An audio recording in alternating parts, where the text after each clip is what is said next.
Good evening, everyone, and welcome to Wildcat football on another Friday night on KSST, where the Sulphur Springs Wildcats are in Crandall, Texas, at the Pirate Stadium to take on the Crandall Pirates. And Don, it looks like we've got a little bit of a challenge here. No press box for the visiting radio, and so we're sitting up in the stands. It's a beautiful night, really not any wind, but a little challenging maybe as the night goes on for sound and our listeners. But we have YouTube streaming going, so that's all working out for us. We look like a 14-year-old going to visit the grandparents for the summer with all the electronics we had to bring up here, and they've got an extension cord stretched for us over about 35 yards away. But so far, so good, right? Yeah, and we won't even talk about the table that's up here. Well, no table. We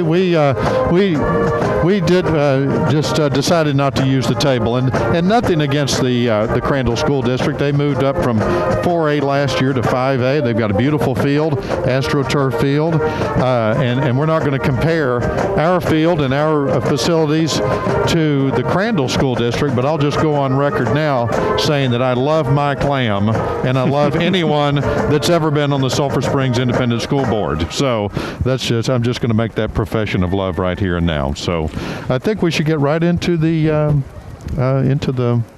lineups for the teams. And the teams haven't come out yet, but we'll go ahead and get into the lineups if you're ready. Yeah, they should be putting in an appearance very shortly. We'll start with the offense of the Crandall Pirates. Their quarterback is Jamonte Gordon-West. Running back, Chris Abram. Another running back is Markel Robinson. Their wide receivers, Jason Smith, Luke Moffitt, and DeAndre Bowman.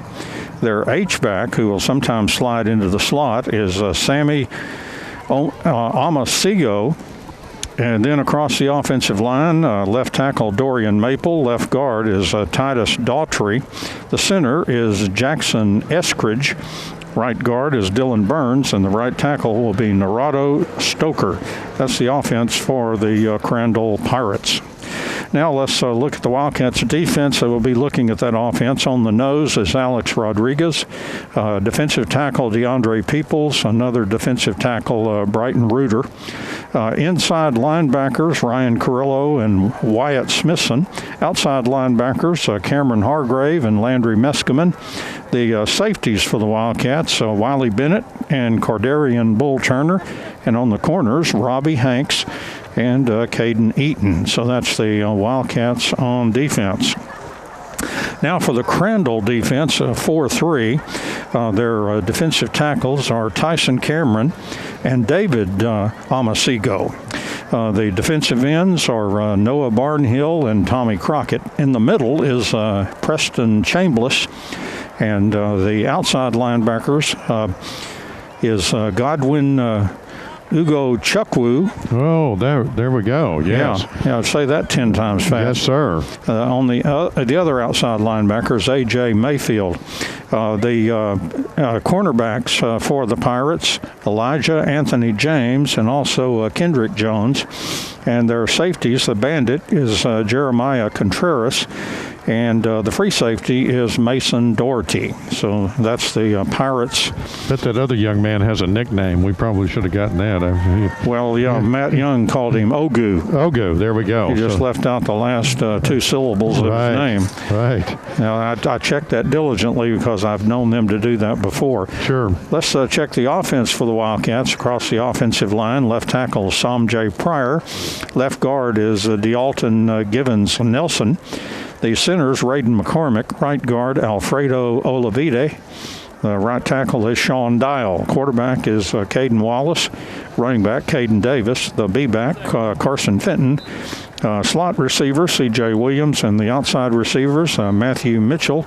And also Cable Glenn. So that's starting lineups for both teams as we look to be about 5 minutes or so from getting underway here, and both teams will be putting in an appearance very shortly. Yeah, they're both in their little tunnels down there ready to come out. The Wildcats are hopping up and down. Looks like they're about ready to come out. And no good way to drive down here. Here come the Wildcats. Just about 50 fans, it looks like, made the drive so far that have shown up. Making all the noise they can. Right, for the Wildcats. Like I say, it was we made our drive in our J. Hodge Chevrolet Tahoe, which was loaned to us for this away game. We thank Bill Owens and J. Hodge for that. I'm glad he wrested it away from that guy that wanted to buy it. Right, yeah. I was trying to pitch it for him and make a guy a good deal before I got out of the parking lot, but I couldn't close it, so we went ahead and brought that vehicle. And now it looks like the Pirates are lining up, and they're about to come out on the field, and we'll wait for the captains. We'll wait for them to come out, and then we'll get the captains in the coin toss. And, of course, we expect they've already made the COVID announcements before we went on radio broadcasts, and they made the standard UIL announcements, and now they're coming out for the coin toss, actually. See Caden Davis. Yeah, Caden Davis is kind of the one lead captain for team. Yeah, the lead. I call him the lead captain there. I don't know why they do it that way sometimes. I think that's 15 for the other for the Pirates. Yeah, that's either Preston Chambliss 15 or 16, Jeremiah Contreras. Those numbers are really so I'm going to get my trusty binoculars out, and I'm going to call that as 15. I think I will go with you on that. Yes, and it looks like that we won the toss. Yes, it looks like. And we've deferred, and we'll kick off, looks like. Yeah. Caden Davis fist bumps one of the official with the white hat. Yes. By the way, Chad, I think this is the first time these two teams have ever played football. I would agree with that. Crandall has not been on our radar in our district in the past, and certainly not our size. So many of these Metroplex cities started out so small, and now they're really growing and jumping in. Increasing classifications as here come the Pirates. Yes, the Pirates after the coin toss, their team enters the field and with much fanfare. Probably 150 fans over on the other side there for the Crandall Pirates. And like we were saying, these smaller towns, no good way to get here. I'm glad my J. Hodge Chevrolet Tahoe had GPS to get us down here. We took the long and winding road. We did. That's the only way to get here. There's several ways to get here. They're all long and winding, but didn't take long. No. About an hour 35, something like that. Yeah. So we made it fine, and here we are. Like you say, these older, not older cities, but the cities. Let's see what they're. Here comes the prayer.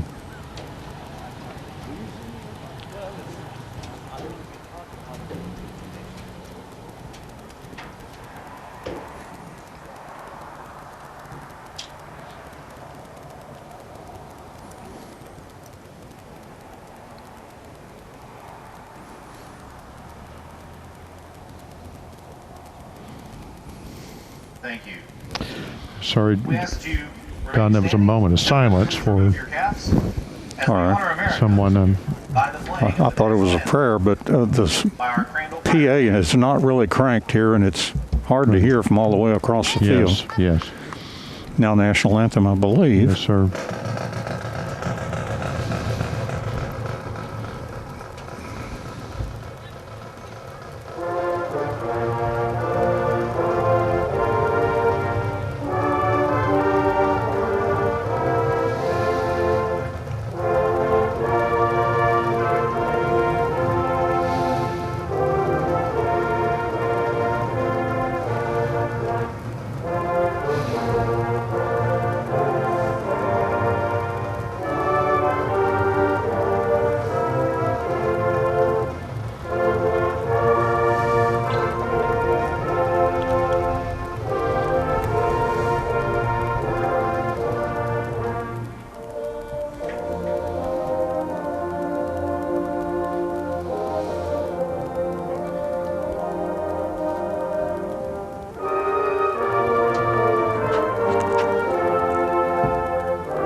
starting here in just a second, Don. I have to apologize. I could barely turn and get to see the face of the flag there during the national anthem because Doug's got me on a short cord here for the for our headset. But being outside like this, Chad, I'd kind of worried about the wind, what it might be like. But I saw, as you mentioned, the flag, and it's barely moving off the pole. So very light wind out here, and I'm glad for that. Our notes won't be blowing into another county. Yeah, right.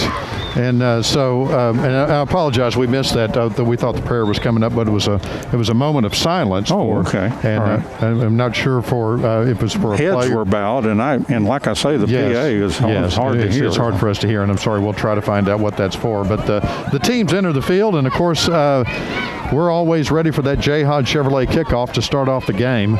J. Hodge Chevrolet, they were hopping busy today selling cars new and used when I went by there to borrow a used white Tahoe from Bill Owens. And it looks like we're going to be moving left to right on your radio dial. The Wildcats are going to be kicking off with the J. Hodge Chevrolet kickoff. Here's Josh Tavera, a couple of Crandall Pirates back around the 20-yard line. It's a short kick to the flat, taken at the 25, across the 30, across the 35 to the 40, and dragged down around the 44-yard line. A good return and that was number 16. I could see at that time for the Pirates. We had that discussion. 15 or 16 was out on the coin toss. That was Jeremiah Contreras on the return. First down and 10 for the Pirates at their own 44-yard line after Chad would note good field position. That is. I hope they don't get this field position often. I hope they don't get used to it.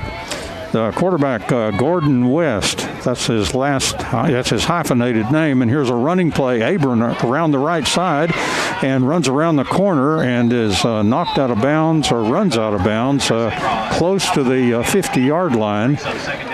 And they're going to mark it right on the 50. That's a gain of 6 on the play. Second down and 4. And quickly, here's Crandall with another offensive play, and they will fake. And now Gordon West fires a pass. It is caught. It will be a first down at about the 45-yard line. Number 4 again on the reception. 23 for the Wildcats took him down.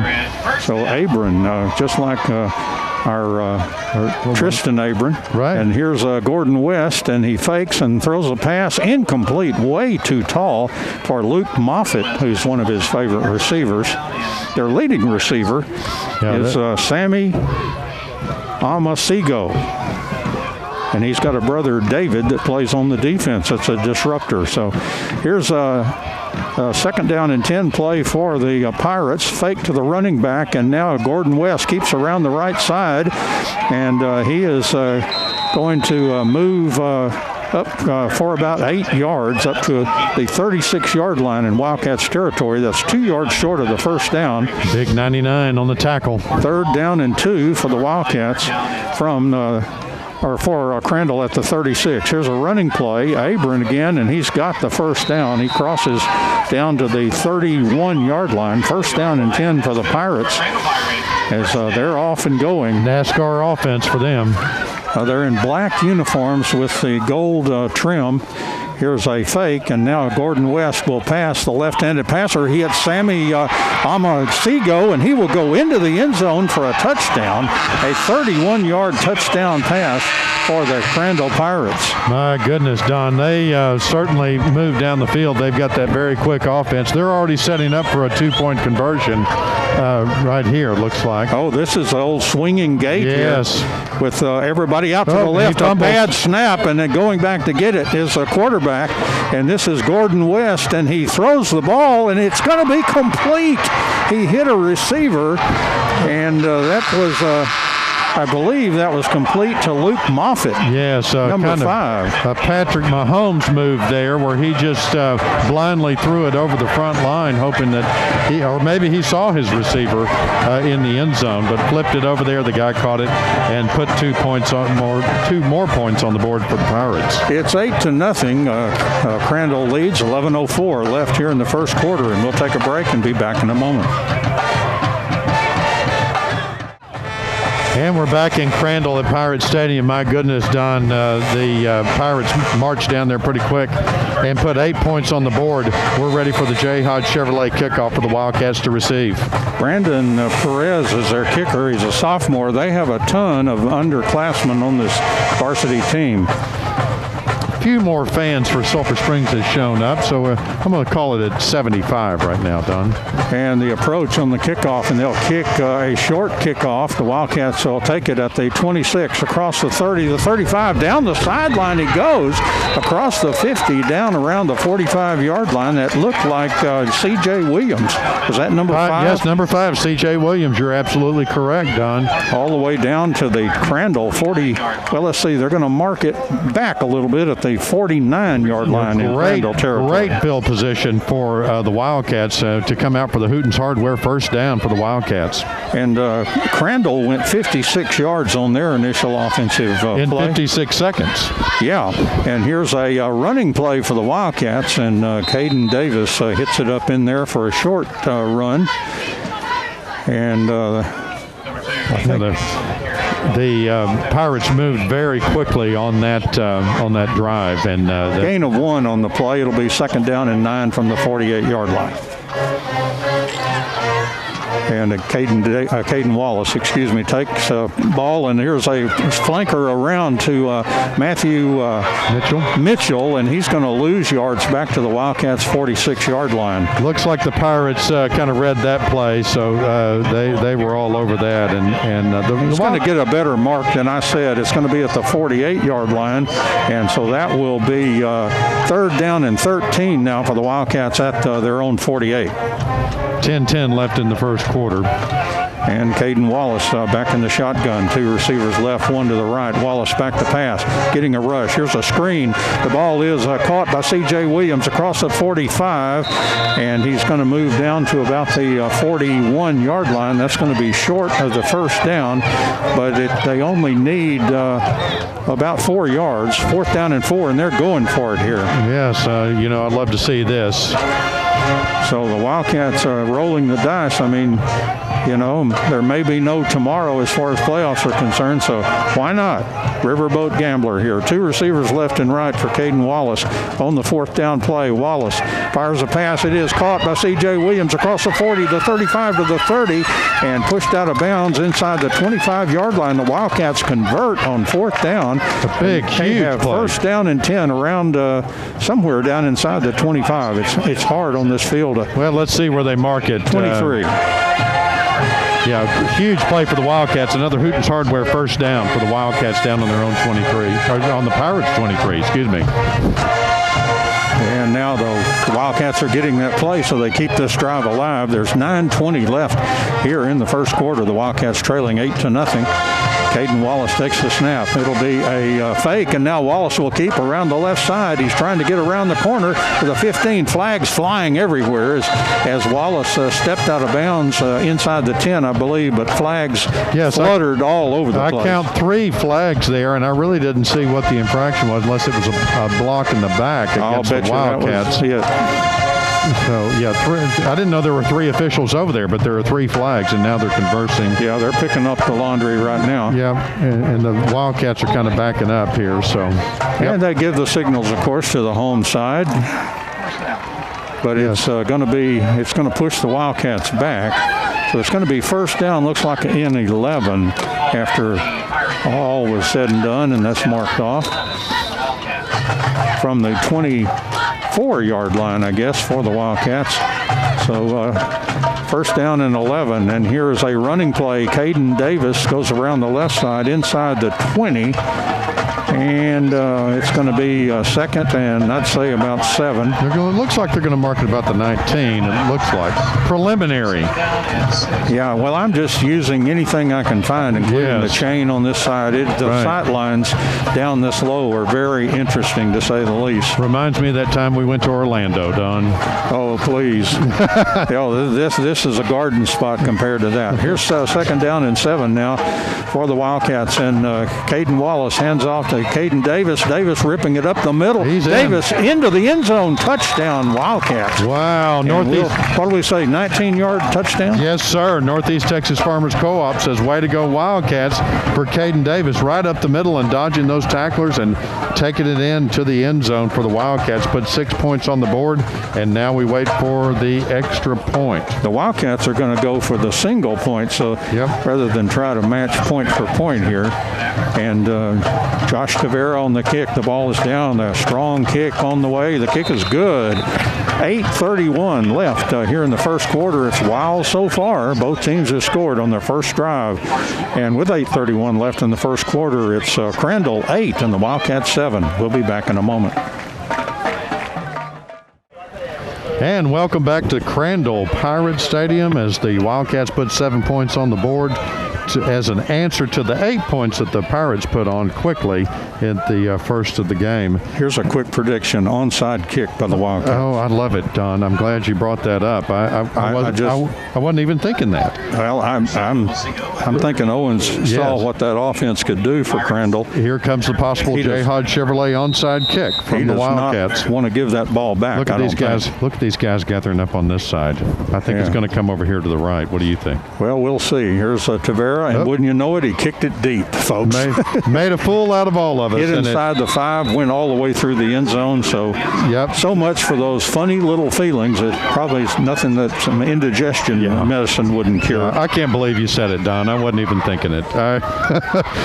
First down and 10 for the Pirates. They'll start at their own 25-yard line. Yeah, after that kick deep in the end zone. And then here we come with this NASCAR offense again for the Pirates. They're moving fast. By the way, Wildcats' drive was 49 yards to match the 56-yard drive from Crandall. And here are the Pirates, and Gordon West, his pass is caught by Sammy O, and he's across the 30 and then dragged down at the 34-yard line. That's very close to the first down. Will be 1 yard short. Second down and 1 for Crandall as they quickly are ready to snap. High tempo, and it's a handoff, and everything looks jammed up, and a loss on the play. Good defense by the Wildcats, hitting that running back for a loss of several yards back to the 31, and it's going to be 3rd down and 4 now after that good defensive play. It caused a loss of 3 yards. Running back Abram. And Jamonte Gordon West. A lot of movement in the line there. Illegal procedure, says the lineman on the offense, and that'll cost them 5. Back to the 26-yard line. 7:46 left in the first quarter. The Pirates are up 8-7 over the Wildcats. Yeah, that home run was the difference. Right. Actually, they went for 2. The Wildcats kicked the extra point, and here we go now with a 3rd down and fairly long play now for Crandall. And Gordon West, big rush. He's hit as he throws. Bounced it toward the receiver, incomplete. Good rush. Kept Gordon West from being able to take the time he needed to complete the pass. And it should be 4th down now for Crandall, 4th and about 8. Yeah, they're just going to have to punt it. They're too deep into their own territory there. And that's what they're going to do. They're going to swap out the special teams, bring out the punter, and Matthew Mitchell is back for the Wildcats. He'll settle in, and the coaches are locating him to the around the 35-yard line. So punt for Crandall by number 23. And that player would be Brandon Perez, who also place kicks. He's a left-footed kicker. He boots it out of there. Fair catch. Call for.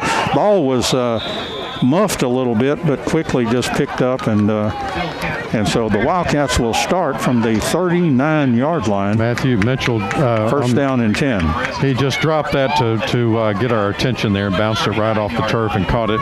And, he did that so smoothly. The officials just, and the other team didn't have a chance to kind of go after it and try to recover and all that kind of stuff. Here come the Wildcats for their Hootens Hardware first down.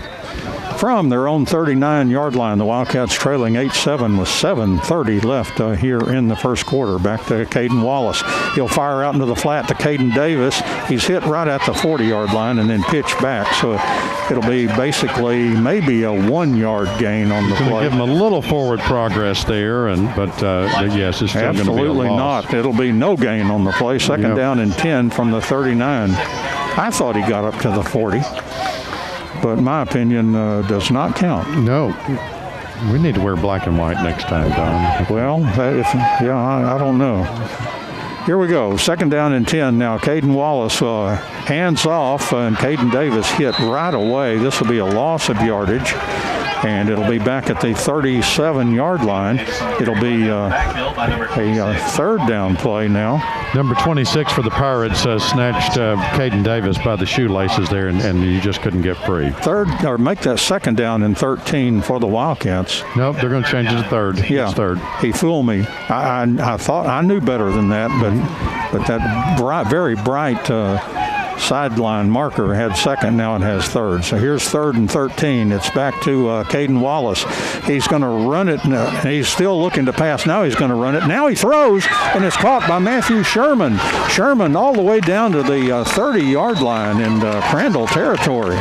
Nice play by Caden Wallace to continue to think about the pass. What a fantastic play, and the Wildcats get up there quickly for the next Hooten's Hardware first down for them, trying to keep the Pirates back on their heels. At the Pirates' 30-yard line. There's 6:09 left to go in the first quarter.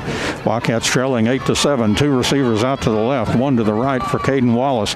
He'll take the snap, fakes, fires the pass. It is caught in the secondary, and C.J. Williams is dragged down.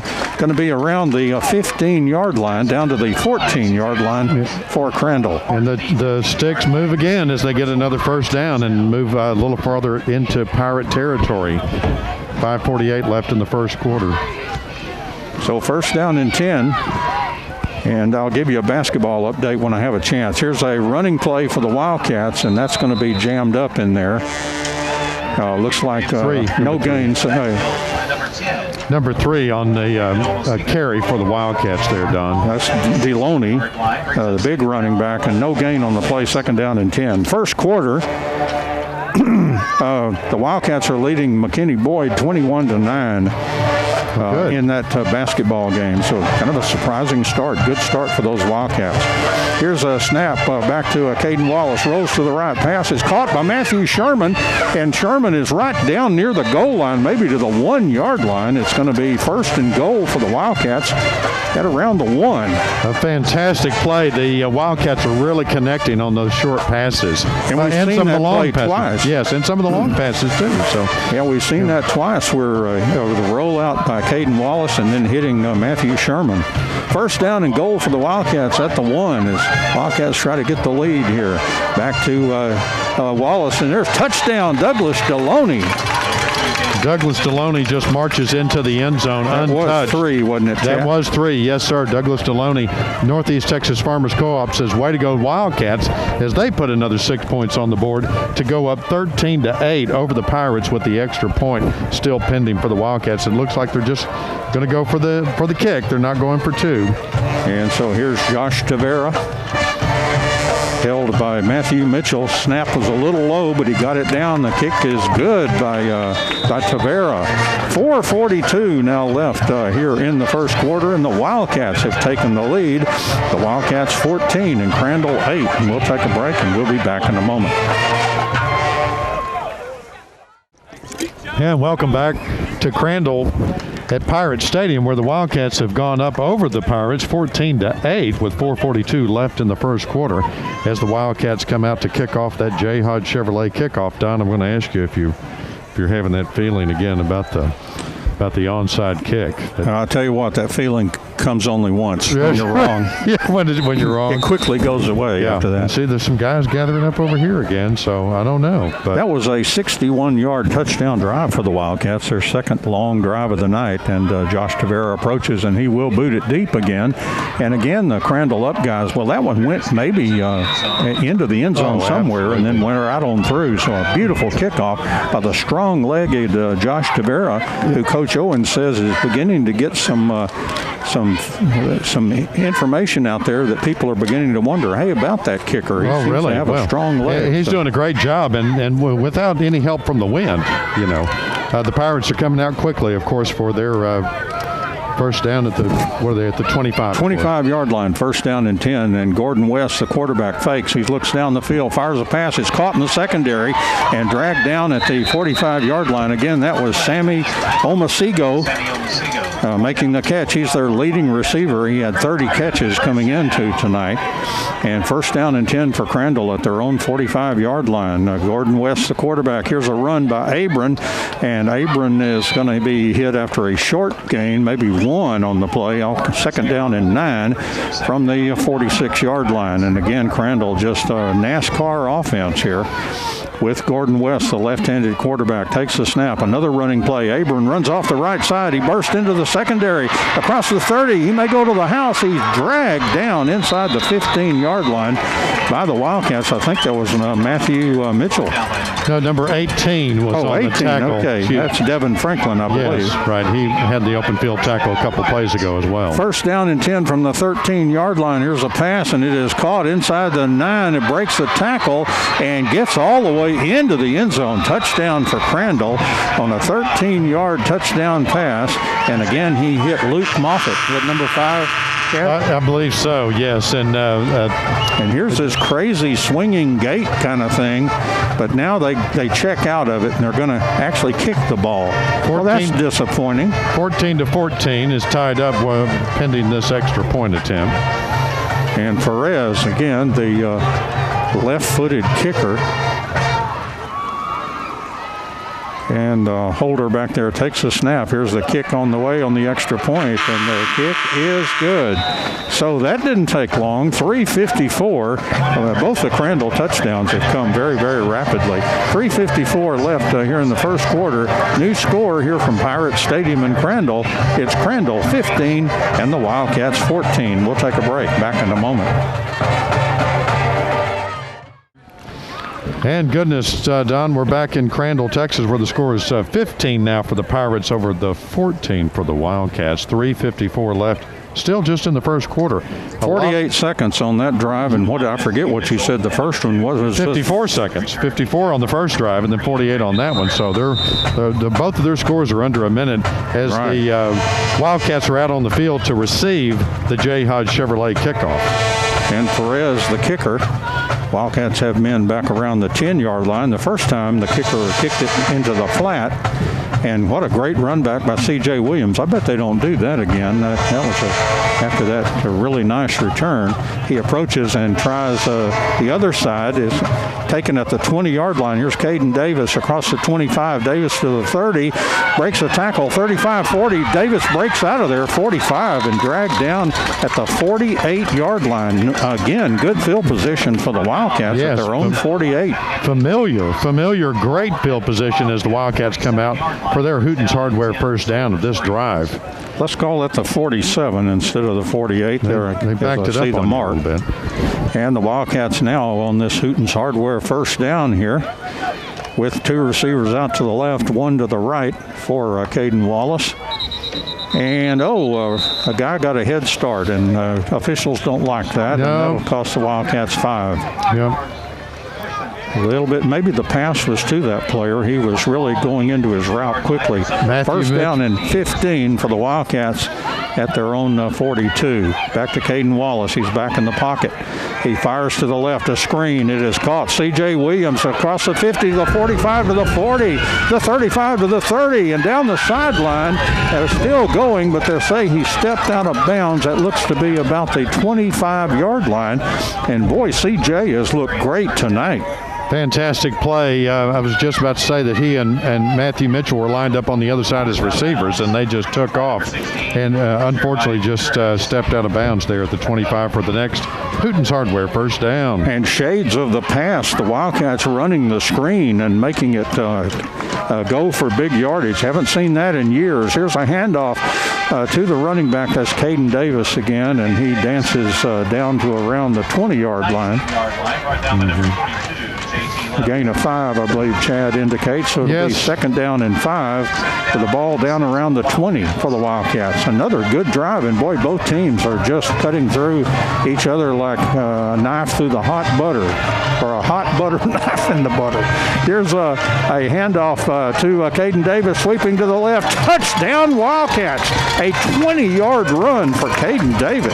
And Northeast Texas Farmers Co-op says, way to go, Wildcats, as Caden Davis again just busts right up through there and goes into the end zone untouched. He just did a great job putting the Wildcats up again over the Pirates 20-15, awaiting the extra point. You know, we don't have to worry about not mentioning the score. They're scoring so often and so quickly tonight that we're mentioning it a lot. Here's the extra point, Josh Tavera, and the kick is good. 3:03, the Wildcats score in 51 seconds. 3:03 left here in the first quarter. New score in this wild first quarter. The Wildcats 21 and Crandall 15. We'll take a break. Back in a moment. And we're back for the Wildcats over the Pirates, 21-15, 3:03 left in the first quarter. 21-15, Don, I'll do the math for you. 36 points scored in this first quarter, and still 3 minutes left as the Wildcats come out to kick off back to the Pirates of the J. Hodge Chevrolet kickoff. And every time they don't onside kick, they're one step closer to the next one. That's right. Now, this may not be it. How's that for a hedge? Yeah. Here's Josh Tavera approaches, and he pooches it into the flat. It's taken by Crandall at the 25-yard line. Across the 30, breaking tackles. I believe that's Contreras, and moves up to around the 38-yard line. First down and 10 for the Pirates. Is that a 16 on his back? Yes, I believe it is. Jeremiah Contreras. Yes, he's absolutely. a defensive player. Yeah, and of course, a decent field position for the Pirates as they come out with their very quick offense. 53-yard touchdown drive for the Wildcats. Wow, this is going to be astronomical, the numbers on this game. Ross, you better have batteries. Here's back to Gordon West, the quarterback. It's a draw play, and moving to about the 40-yard line. Then the Wildcats stop the progress. So that'll be a gain of several yards on the play. But it's going to be second down and about 8 for Crandall at their 40-yard line. Jamonte Gordon West, the quarterback, the left-handed passer, sails a pass. It is caught in the secondary and then knocked out of bounds. First down and 10 for Crandall at the 49-yard line. Matthew Mitchell on the tackle. And that was caught by Joshua Smith. And, Chad, you won't have him on your roster. No. But Ross went to Max Preps and found him. And here's Gordon West, a long pass downfield. It's caught by Moffitt. Flags fly, but won't have to worry about that because the catch was made. First down and 10 for Crandall at the Wildcats' 24-yard line.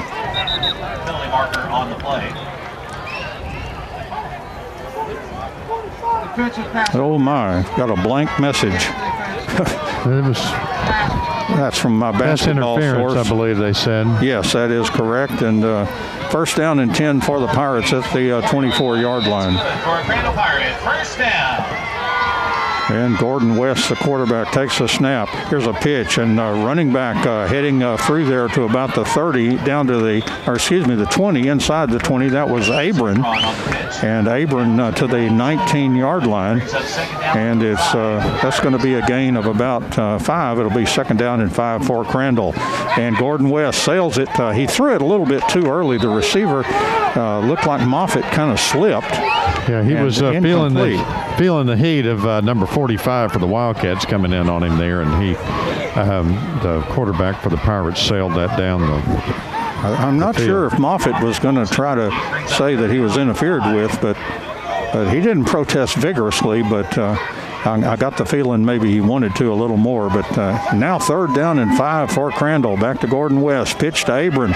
Abram breaking one tackle and then moving very close to the yard needed for the first down. But it's going to be fourth down.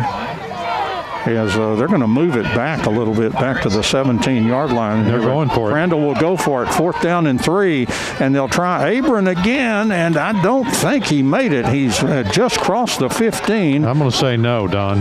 But it looked like he needed to get further than that. It's hard to tell looking at down on the sideline. Yes. These things are easier when you're up a little higher. Yeah, they're going to. We're on the 13th row, by the way, on the visitor side here. On the south end of the visitor stands. Looks again, like a measurement coming up. Yes, again, I would like to profess my love for all of the Sulphur Springs Independent School Board of Directors that provide us with a wonderful Gerald Prim Stadium that's with a press box. And quite a change in the basketball game. Halftime score, Boyd has now moved ahead of the Wildcats 32-25, and my source over there says sloppy. So this was not made the first down. The Wildcats have held, and they'll take over at their own 15-yard line. So as the Wildcats come out for that Hooten's Hardware first down, pushed pretty deep in their own territory. Wouldn't say ideal field position, but a wonderful job by the defense to regain the ball, coming back over on downs, holding the Pirates from that 4th down try. Boy, the way these teams have been playing offense, an over on downs play by defense is big stuff. It's kind of a late arrival for that Wildcats offensive line getting in there. And now the officials are ready to let them play. And Caden Wallace takes the snap, fakes, fires the ball out. It is caught. This is C.J. Williams across the 15, and it's going to move up to about the 19-yard line. That'll be a gain of about 4 on the play. 2nd down and 6 for the Wildcats as they'll move it to the 19, from the 15 to the 19. So 2nd down and 6. 59 seconds left in the first quarter. Wildcats up. Hey, that's plenty of time to tack one on. Yeah, that's plenty of time. Caden Wallace from the shotgun. Trip receivers out to the right side. Fake. And now he fires the ball. It is caught by Matthew Sherman, and he's going to get a first down. He ran a beautiful route and just had to catch the ball, which he did, and he ran that route to make the first down. Nice job, Sherman. He immediately got wrapped up by the Pirates, but yes, a great job by Matthew Sherman on that reception. To the 26-yard line. 1st down and 10 for the Wildcats as they hang on to the ball. 32 seconds remaining here in this wild first quarter. Back to Caden Wallace. Here's a running play. Caden Davis, 30, 35, 40. Davis breaks into the secondary, across the 40, down to the 30, to the 20, and he's knocked off his feet down around the inside the 15-yard line. Wow, what a beautiful run by Caden Davis as he kept breaking tackles and just finally had to be taken down in a foot race by the safety, getting all the way down the field with only 18 seconds left in the ball game. We told you that was enough time. They're down, yes. I think it's around the 16, 1st down and 10 for the Wildcats. And once they set those chains, that clock will begin. Well, he was knocked out of bounds. He went out of bounds. So Caden Wallace back in the shotgun, and a little motion. Yes. I think the offense. No. Illegal procedure on the offense. They'll be bumped back to the 21-yard line. There's some pointing going on. I thought the original call from the official running in was the illegal procedure.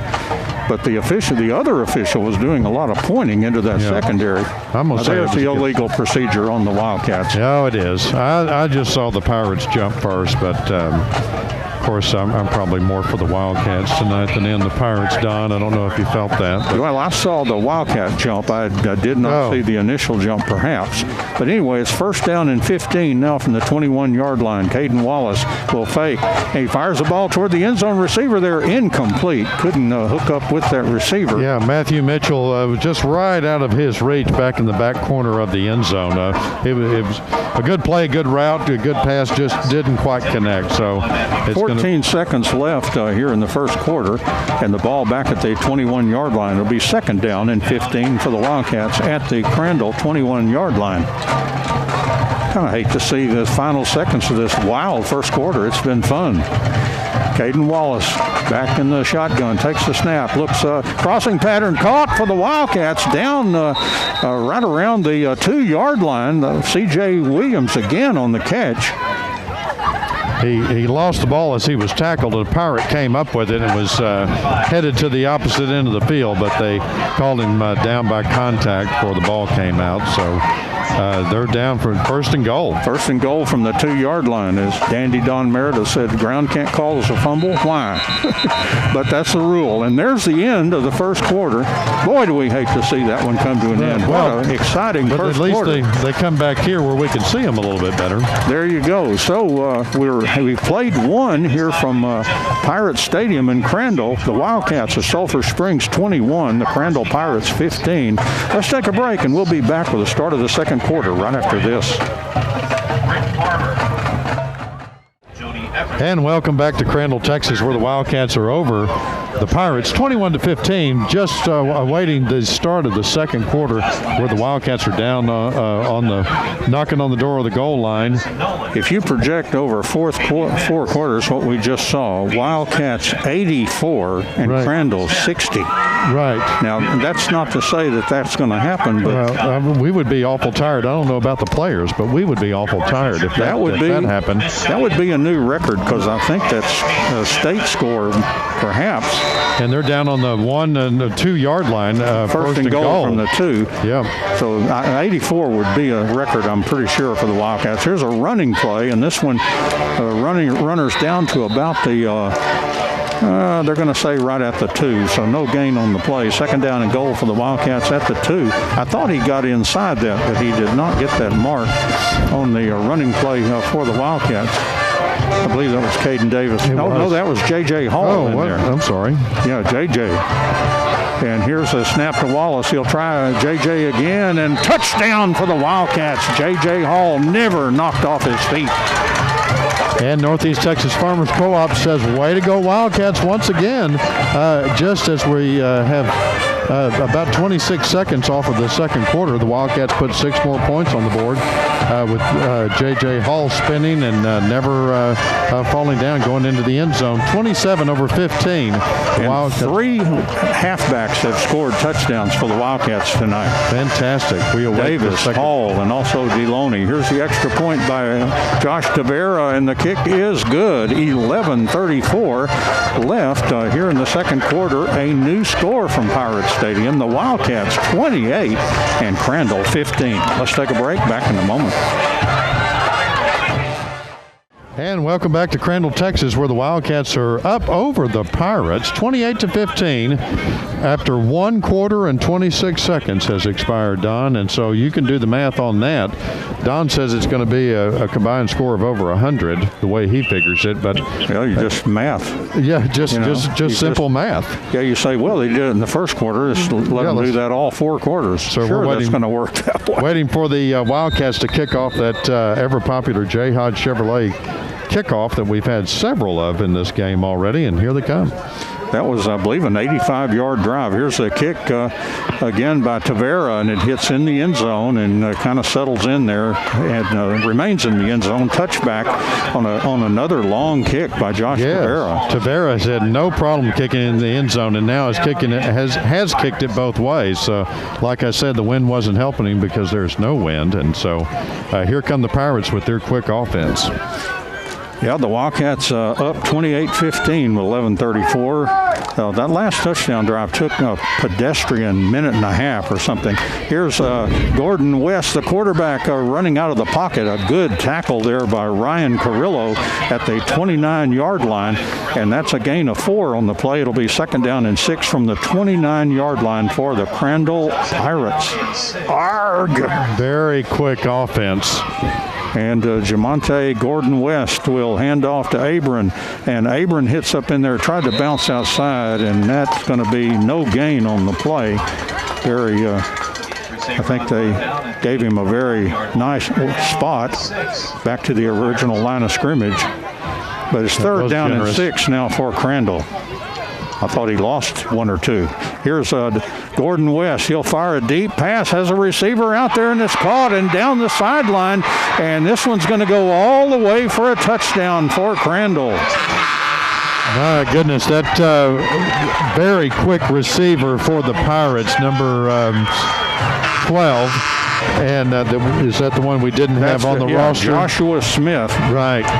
and it wasn't on. And they line up immediately, looking for that swinging gate on the 2-point conversion. Let's see if they do it. I think that was 71 yards on that touchdown pass. I'm trying to recall.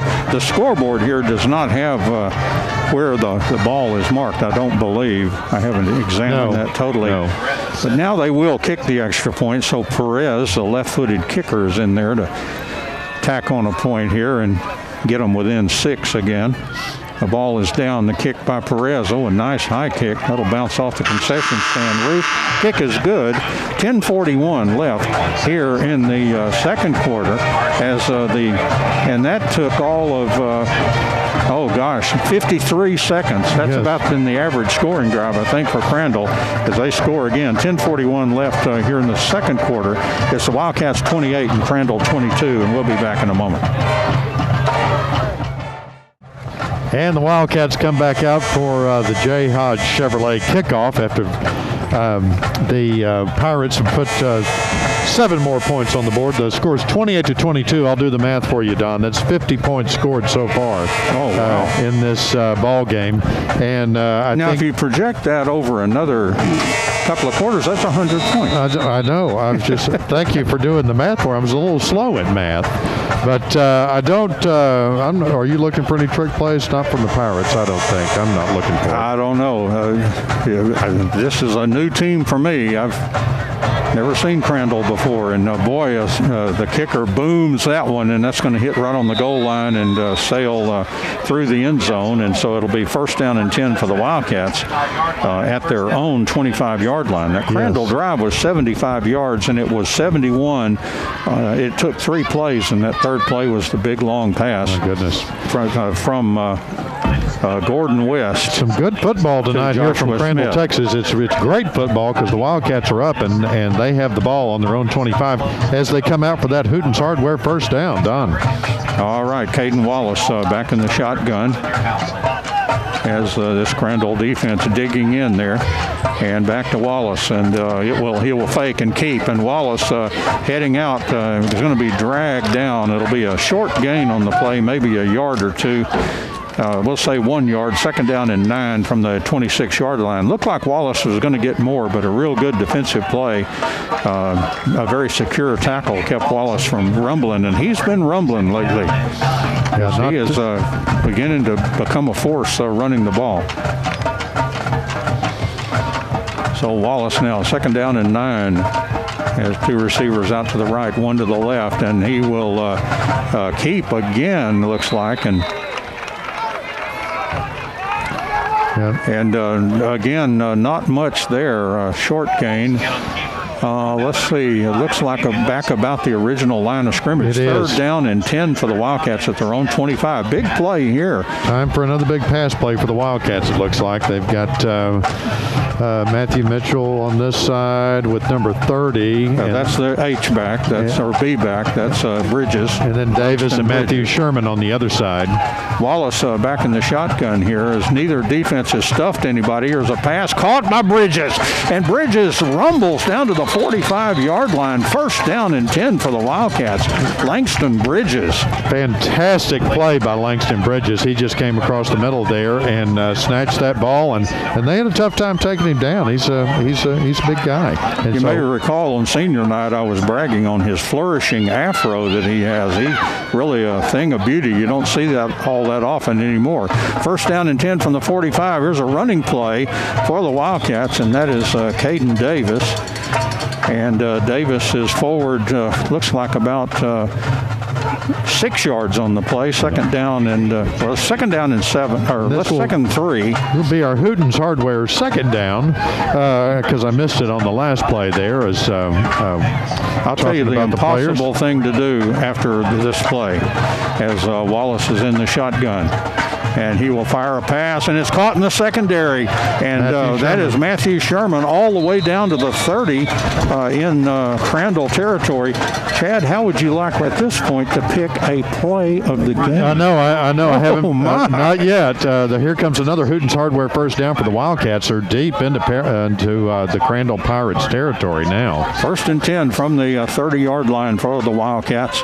2 receivers left, 1 to the right for Wallace. And he will hand handoff, and this was Deloney, and he's going to be hit for a loss back to the 33-yard line. Yeah, they saw that one coming. They wrapped him up behind the line of scrimmage, a loss for the Wildcats. Second down and 13, the ball back at the 27-yard line. For those folks that always like to know where the ball is and get that ball mark. And Wallace back in the shotgun now on this second down and long. Boy, the Wildcats offense, everything clicking tonight. Wallace back to pass. He's going to throw a screen. Oh, it bounced off of Matthew Mitchell. Luckily, it found that good artificial turf before that black jersey could intercept. Well, there was 2 or 3 of them pretty close by, and that could have been a pick for certain. The Wildcats have seen that so many times this year. Almost every Wallace pick has seemed like one that bounces off of a receiver. And that was another one you just think you were waiting for it to happen, but luckily it didn't. Third down and 13 for the Wildcats at the 33-yard line. Wallace takes a snap. Fire the ball is complete in the secondary. And once again, that's C.J. Williams, and he's all the way down 1st and 10 to the 15-yard line. A beautiful catch, yes. And it looked like he was going to break another tackle, but they wrapped him up. So another Hooten's Hardware first down for the Wildcats. Wallace looking over to the sideline along with Douglas Deloney, their running back, and Mitchell out to the left. Couple of receivers off to the right side. Williams, C.J. Williams, and Sherman. And here is a running play for Deloney. He's going to hit across the 15 down to about the 13-yard line. Gain of 2. Be second down and 8 for the Wildcats at the Crandall 13-yard line. Clock ticking at 7 minutes left in the half. 28 for the Wildcats, 22 for the Pirates. And they moved that ball all the way back to the original line of scrimmage. No gain on the play. So a no-gain play, second down it says second down and 10. That's not going to fool me this time. Here's a snap back to Wallace. He's back to pass. He sails the ball toward the end zone. Oh, pass interference there. I'm going to call that, but I can't reach my flag. Williams, all the way down there. Williams was impaired in some way. I'll say that. I'm going to say it was a pre-tackling is what I'm going to say. Yeah, it's hard to run a route under those circumstances. Third down and 10 now from around the 15-yard line. The officials missed that one. It was certainly got hung up with the defender for the Wildcats. Tough break. So here's a big play for this Wildcats offense. You've just got to score every time in this one.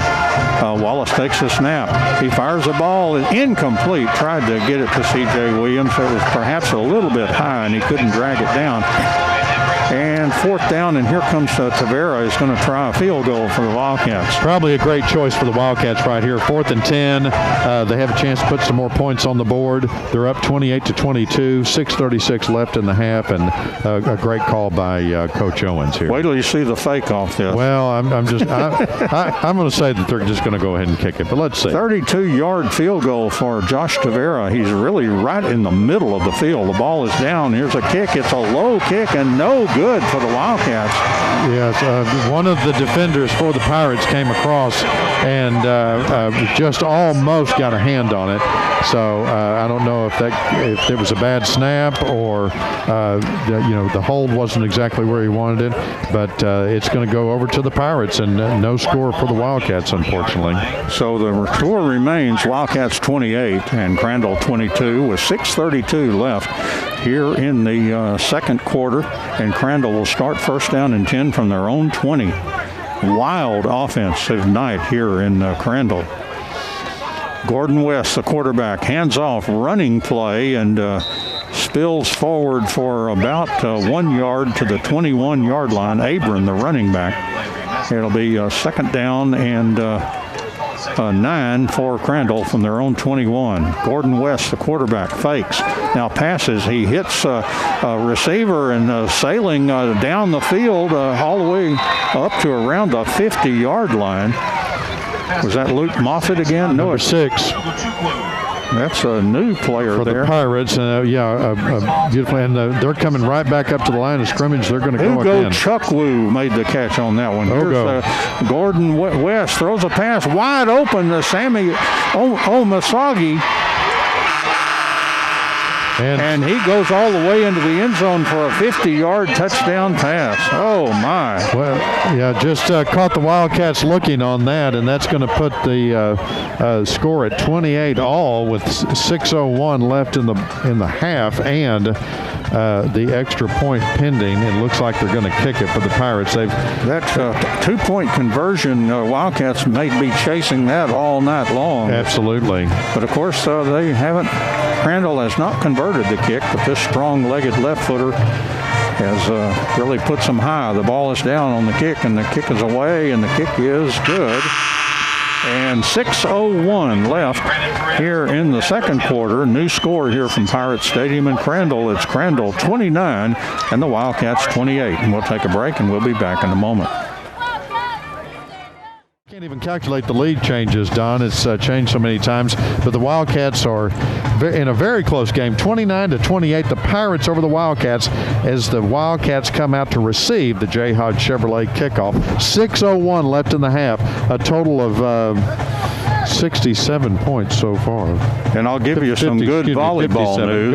Go right ahead. Once, well, let me try. The Lady Cats win 3-0 tonight. And over Tyler. Yes. 25-14, 25-14, 25-7. So congratulations, Lady Cats, playing North Forney. That'll be next Monday or Tuesday in area. Here's a kickoff for Crandall, and this one is going to head into the end zone and then bounce out of bounds, and so that'll be another touchback. Some deep kicking by both teams here. We've seen a lot of kickoffs with 57 points scored so far, and the Wildcats get to come back with their I would say their average field position that they've had tonight. They've had much better field position, but they've also had worse on their starting drive, and it's the Hooten's Hardware first down for the Wildcats. And they'll start at their own 25-yard line.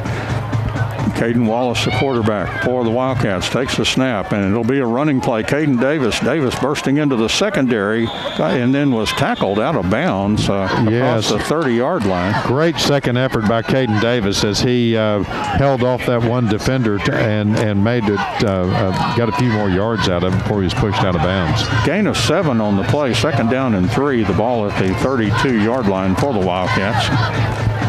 As everybody looks at those wristbands. Forrest Gregg would not understand wristband bust. That would mean nothing to him. Right, and I'm right there with him. And here's Caden Wallace. Will take the snap. And it's a running play. Spinning around, Caden Davis spinning into the secondary, across the 40, across the 45. He breaks clean to the 50. What a beautiful run across the 40, across the 30, all the way down close to the 23-yard line. What a run. You will have to see Doug's video on that and watch all that spin-a-rama. Yes, a fantastic run by Caden Davis, who is now in first place for the Sulphur Springs Dodge play of the game so far, because that was just a beautiful run, and he's coming over to the sidelines to take a little break. I bet he spun around 4 or 5 times and just outran every one of the Crandall Pirates as the Wildcats come up for the Hooten's Hardware first down. First down and 10 from the 23-yard line. Back to Caden Wallace. He'll try J.J. Hall. J.J. to the 15, to the 10. Touchdown Wildcats. 23-yard run. J.J. Hall. Northeast Texas Farmers Co-op says, way to go Wildcats, as J.J. Hall goes untouched into the end zone. He faked them all out, and he didn't have to spin and dodge any players because he just went straight up around all the defenders and went straight into the end zone. He went into a trot from the 10-yard line. He was just untouched. Extra point now, Josh Tavera for the Wildcats. The ball is down. The kick on the way by Josh. And the kick is good. 4:38 left here in the second quarter. New score now, the Wildcats 35 and Crandall 29. And we'll take a break right here, and we'll be back in a moment. And we're back at Crandall, Texas, where the Wildcats are up again over the Crandall Pirates, 35-29. 4:38 left in the half as they come out to kick off back to the Pirates. the J. Hodge Chevrolet kickoff. I've said the J. Hodge Chevrolet kickoff so many times. I think we'll keep that Tahoe an extra day. Somebody call Bill Owens. Call Bill Owens is it. Unless I can sell it before I get home. Wild game going on in McKinney. The Wildcats leading McKinney-Boyd 46-44 after 3 quarters. Quite a night with basketball and volleyball and football. And here's another deep kick. Hits on the 3 and kicks all the way past the end line in the end zone. Another touchback and first down and 10 for Crandall at their own 25-yard line. Almost made it all the way back into the tuba section as the Crandall band has been in that end zone, taking a break, getting ready for halftime. As unfortunately we won't be hearing the Wildcat band tonight, but we'll hear the Crandall band or some of them in the background. Here they come. First down and 10 from the 25-yard line. The Wildcats went 75 yards on their last drive, and here's a fake. Gordon West, flag flies, and now they blow the play dead. That's illegal procedure on the offense. Yep. So that's a preliminary call by the linesman. Not that we'll be able to hear it from the... They are marking off 5 already. So for the Pirates. Well, that's what we're going to call it. 20-yard line. It'll be first down and 15. You know, their PA system worked beautifully before the game started when they were playing nothing but rap music. Yeah, that the whole time. Well. Yeah, they everything went very soft after that. Here's back to Gordon West. An option play to the right, and here's Abram across the 25 to the 30. He runs out of bounds at the 31-yard line, 4 yards short of the first down, and it'll be second down and 4, or third down and 4. No, second down and 4 from the 31-yard line. That's correct. It was a penalty. Now Gordon West, the pass. It is caught by Sammy Omasagi, and he runs for the first down after the catch. Took a kind of a circuitous route, but made the first down up to the 36-yard line. First down and 10 for the Pirates. And again, Jamonte Gordon West fakes. He's looking. He's back in the pocket. Sails a pass. Incomplete. Tried to get it over to Sammy O, as the Wildcats had good coverage over there. Yes, and number 7 for the Wildcats got a hand on it, but it was not very close to being picked off. But he did get a hand on it. They're lining up quick, Don. Yes, they are. Second down and 10 from the 36-yard line, and they'll try a sweep to the right for Abram. He has good blocking across the 40 and then moves up to around the 43-yard line. Tackled by number 8. Short by about 4 yards from making the first down.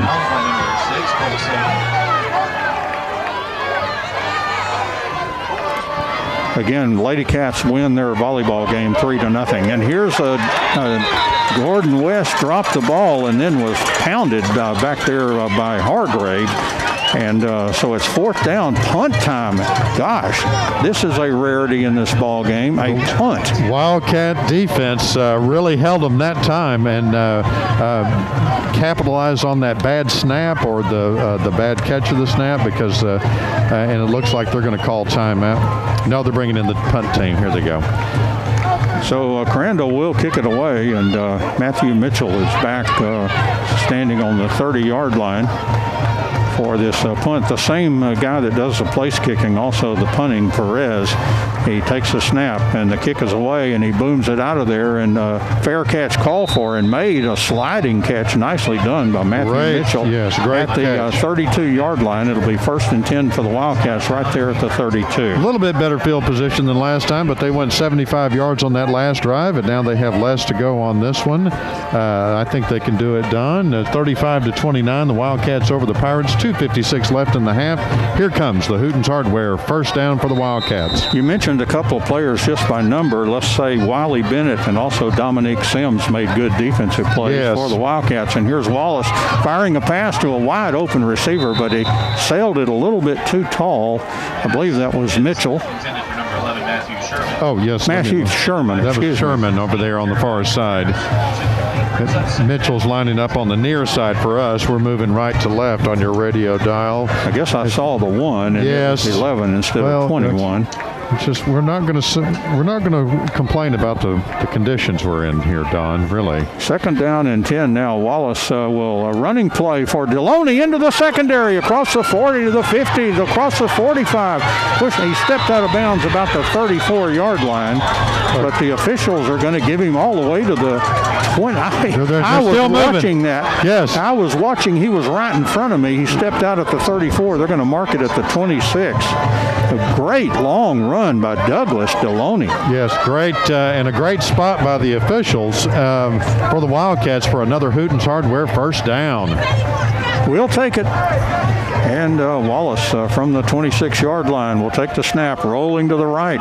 He's looking down the field and short, and now he's going to keep the ball, and he's going to rumble across the 20 and takes a whole host of Pirates to bring him down at the 19. That's going to be short of the first down, looks like by about 3 yards. Fantastic second effort there by Caden Wallace. It was kind of going in slow motion. He was waiting and waiting and waiting to cross the line of scrimmage. He really wanted to throw it, couldn't find an open receiver, and then just ended up running and getting 7 yards out of it. The Wildcats a little bit of beat the clock here as there's 2:03 left here in the second quarter, and they'll start with a run by Deloney, who makes a nice cut across the 15 to the 10. They're dragging at the ball. Boy, he just hammers in there. Touchdown, Wildcats. Wait a minute, they're gonna mark him at the 1. He went in the end zone, but they're gonna mark him down at the 1-yard line.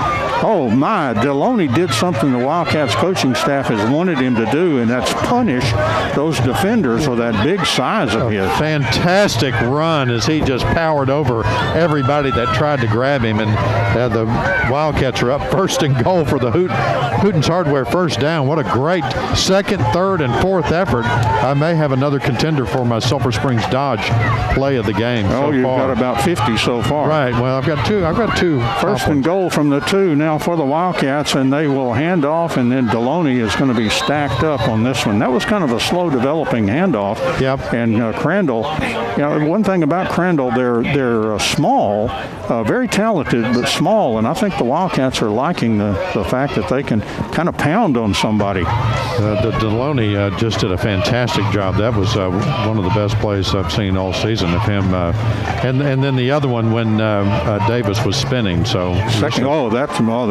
my favorite. Here's a running play. Deloney trying to hit in there again. He will not make the end zone. It'll be third down and goal from around the 2. They just want to give Deloney the chance to get it back into the end zone, but the Pirates are really reading into that, and they're all eyes are on Deloney before he gets the ball. They've just got a bead on him, and they wrap him up every time. Ever-present clock, too, is down to 32 seconds, so the Wildcats a little bit of the clock on their back as well as 3rd and 2 as the Crandall band starts firing up. And here's a keep on the C.J. Williams, a touchdown for the Wildcats from the Wildcat formation. C.J. Williams, a direct snap to him, and he runs it into the end zone for a touchdown. Northeast Texas Farmers Co-op says, way to go Wildcats, as they go up over the Crandall Pirates. They're 41-29 now with only 19 seconds left in the half. I'm going to do the math for you again, John. Don, there's been 70 points scored so far in the game. Here comes the extra point. And the Wildcats keep pace with what we said after the first quarter. Here's the extra point on the way, and the kick is good. 19 seconds. Can they do it? Can Crandall do it in 19 seconds? Well, I wouldn't put it up. Certainly going to try. They certainly will try. 19 seconds left in the second quarter. Wildcats 42 and Crandall 29. We'll take a break here and be back in a moment. And we're back at the Crandall Pirates Stadium where the Wildcats are coming out to kick off once again the J. Hodge Chevrolet kickoff. We've seen many of these tonight. 42-29, the Wildcats over the Crandall Pirates. Only 19 seconds left in the first half. I'm not looking for an onside kick for this one, Don. Well, you might be surprised. Yep. Here's Josh Tavera, and he will hammer it down the field. It's taken at the 5-yard line. This one will be returned across the 15 to the 20 and across the 30-yard line and all the way to the 35. That was Bowman. That's DeAndre Bowman, a receiver, and he carried it all the way to the 34. Pretty good run back. Looked like just 10 seconds left here in the second quarter. Looked like 41 for the Wildcats wrapped him up and spun him around a couple of times to take a few more seconds off the clock, which was kind of what the Wildcats were hoping to let them run it sideways more than down the field and take more time off the clock because they're a quick offense. They've got 10 seconds. Very good tackler, Smithson there for the Wildcats. He is a big tackler from the inside linebacker, made that special teams tackle. And here's a running play for Crandall as they just hit up in there with Abram. He gouges out 2 or 3 yards. Let it run out. And my goodness, what a half. And once again, we project, I think we said 84-60. It would now be 84-58. Yeah, so you were pretty close there. If we duplicate what we've seen so far. So we are at the half. And the Wildcats 42 and Crandall 29. You know, the Wildcats have been playing football for over 100 years. Really? They started, I think, in like 1911 or something like that. Yep. They celebrated 100 years several years ago. But why didn't they play Crandall before now? I know. It's just unbelievable. Yeah, it had to be that Crandall's just been a smaller school, a smaller team all those years, and they've finally grown. See what we're missing, though. Yes. But, yes, we're going to go to the half, our halftime sponsored by Hall Oil Company, Century 21 Hometown, Galleon Insurance. And we're going to hear from some of those folks, and we'll come back. And then Ross and I are going to have stats for halftime. We're going to give Don a little break, and because Don's been he's just about winded from calling so many touchdowns in this game. So we'll have Ross back in just a moment as we take a break to get ready for halftime. James? And welcome back to Wildcat Football. We're still in Crandall, Texas, where the Crandall Pirates are down 29-42. The Wildcats are up over the Crandall Pirates. There's about a minute left in the halftime break. The Wildcats are already on the field. The Pirates are about to take the field, it looks like, Don. And Rawson gave some wonderful stats, some big stats for both teams. And, of course, the difference in the first half was just the Wildcats' defense holding the Pirates to a punt one time and then going over on downs another time. So that's the difference. Right. What changes do you think either team will make for the second half? Boy, if it's the Wildcats, I hope not much. Unfortunately, we've seen some times when they played very well in the first half and then kind of struggled coming out of the locker room. So they can't really do that with this high-powered Crandall offense. I found interesting as I was going back through all this maze of scoring that the Wildcats scored everything on the ground. They had 6 rushing touchdowns, and Crandall scored everything through the air. They had 4 touchdown passes. And their quarterback actually had a game against Forney where he threw, I believe it was against Forney, he threw 6 touchdown passes. He's only got 4 at the half. So that's interesting. Davis had 2 rushing touchdowns, and Hall had 2, Deloney had 1, and then C.J. Williams running out of that shotgun package. So interesting that they're taking different approaches, even though both teams, the Wildcats have obviously thrown the ball well, but, they have really cashed in on the run. Sure. Well, it's the wonderful game so far, certainly because there hadn't been a lot of penalties. Been no turnovers, no fumbles, no interceptions, and just good football, running, passing, the whole bit. And the best part is the Wildcats are winning 42-29. And a real crowd pleaser. I know there's a sparse crowd here, but every one of them will always remember this one. Yes, well, we've got a huge crowd on our YouTube watchers are watching as well. So that's going great. And we thank those that listen on the radio and, of course, watch on YouTube. A special year this year because of the COVID situation. The UIL allows us to have YouTube streaming, so that's a special exception that may not last forever. That may go away. Like next year. Yeah, next year. But the Wildcats are coming out. They had won the toss and deferred, so they're going to receive. the kickoff, this J. Hodge Chevrolet kickoff for the start of the second half, and we'll just get back to some quick football is what I'm looking for. All right, just real quickly, Lady Cats win tonight by district over Tyler 3-0, and the Wildcats basketball team led for 3 quarters, but they lost it in the fourth, losing 71-64. So that updates everything, and now Perez ready to kick off for Crandall to the Wildcats. And he will boot that ball, and this one's going to sail. I think it went out of, yes, it went out of bounds, so that'll be a penalty tacked on the end, probably up to about the 30-yard line, I believe, as a kick out of bounds. Right. So the Wildcats should start around their own 30 as we get ready to go here in the third quarter. The Wildcats again leading 42-29. And the ball placed at the 30-yard line. Here they come out for their Hooten's Hardware first down. The Wildcats ready to start another drive and move it on down the field. Yeah, the coach, everybody had to be very, very pleased, but I'm sure it was like, guys, just keep doing what you're doing. Caden Wallace takes a snap, and it'll be a running play and a quick hitter in there. And the back will move up across the 35-yard line. And he dropped the ball, and it bounced, and another Wildcat picked it up and advanced for a couple more yards. So that was a lucky break there. You couldn't see because you didn't have your binoculars going Hall as I did. Yeah, and I didn't see who got the fumble, but a fumble and a fumble recovery by the Wildcats for a couple more yards. Well, no, I did not catch that number. The number I saw is not on the roster. Yep. There's a lot of motion before the snap of the play, and that'll go against the Wildcats. Yep. 5 yards on the penalty. Yep. And that'll move it back to the 33-yard line, so it'll be second down now and about 7. And the ball back there at the 32-yard line. Back to Wallace. He's going to fire a pass. It's caught in the secondary.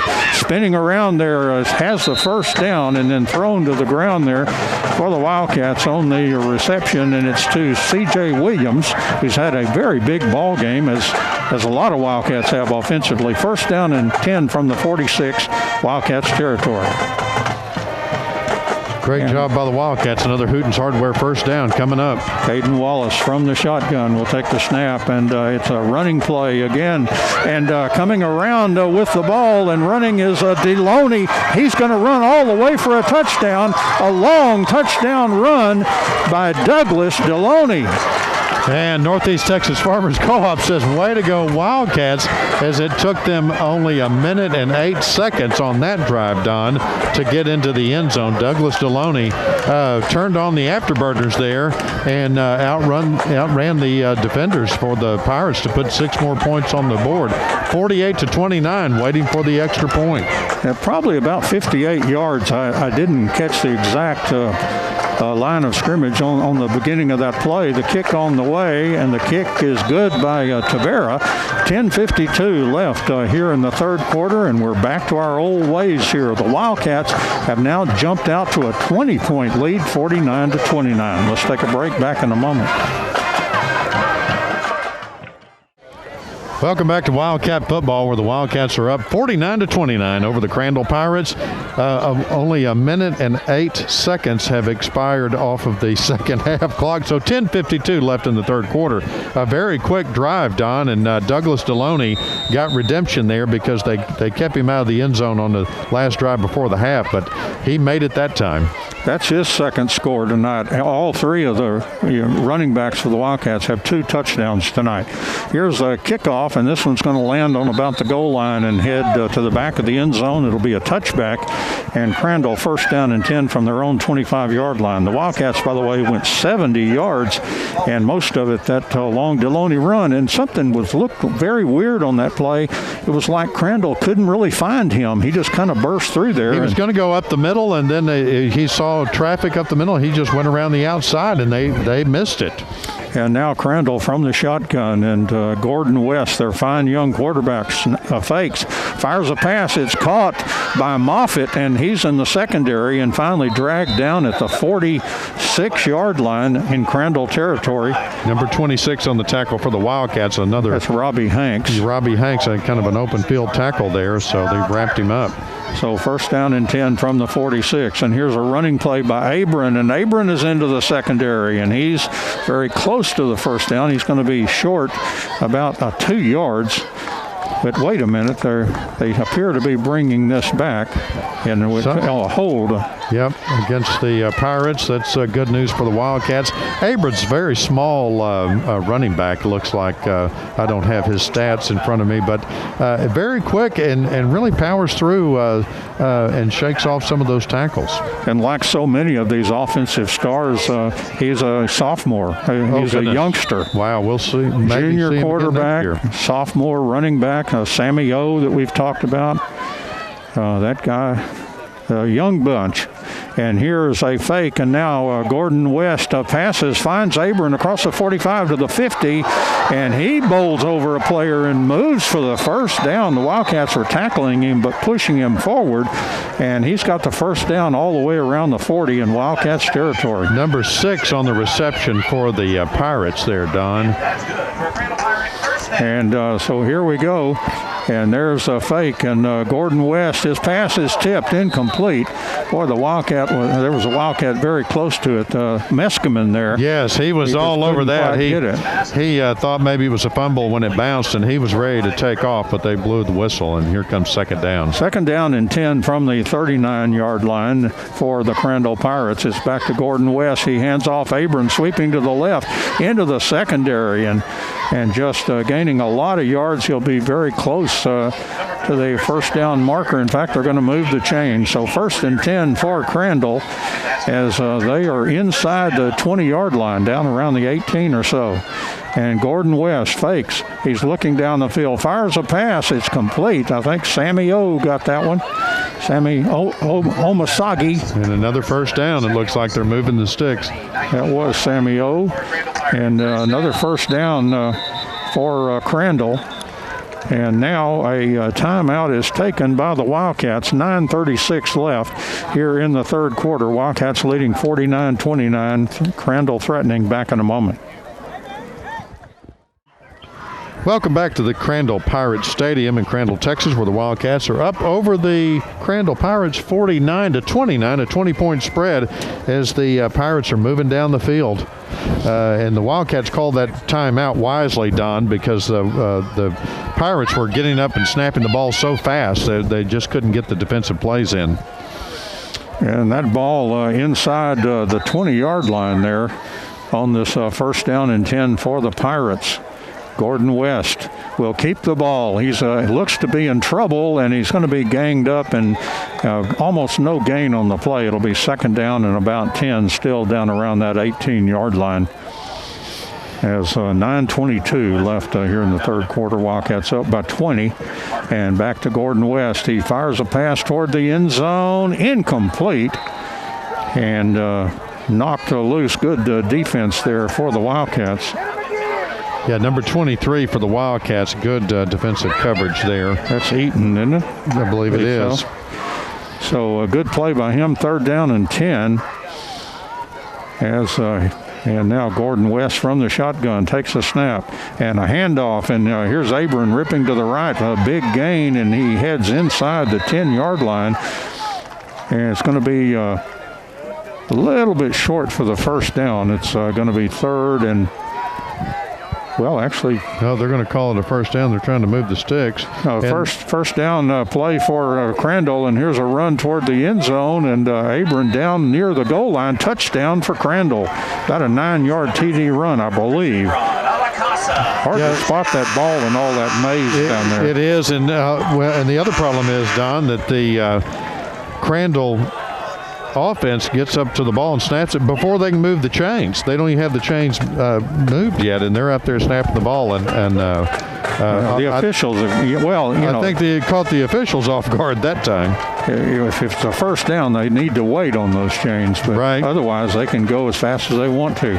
And here's a 2-point try, and a pass is good for the Pirates as, again, Gordon West hits a receiver for the 2-point conversion. So for the second time tonight, Crandall has struck with the 2-point play. 9:01 left in the third quarter. The Wildcats lead is still 12.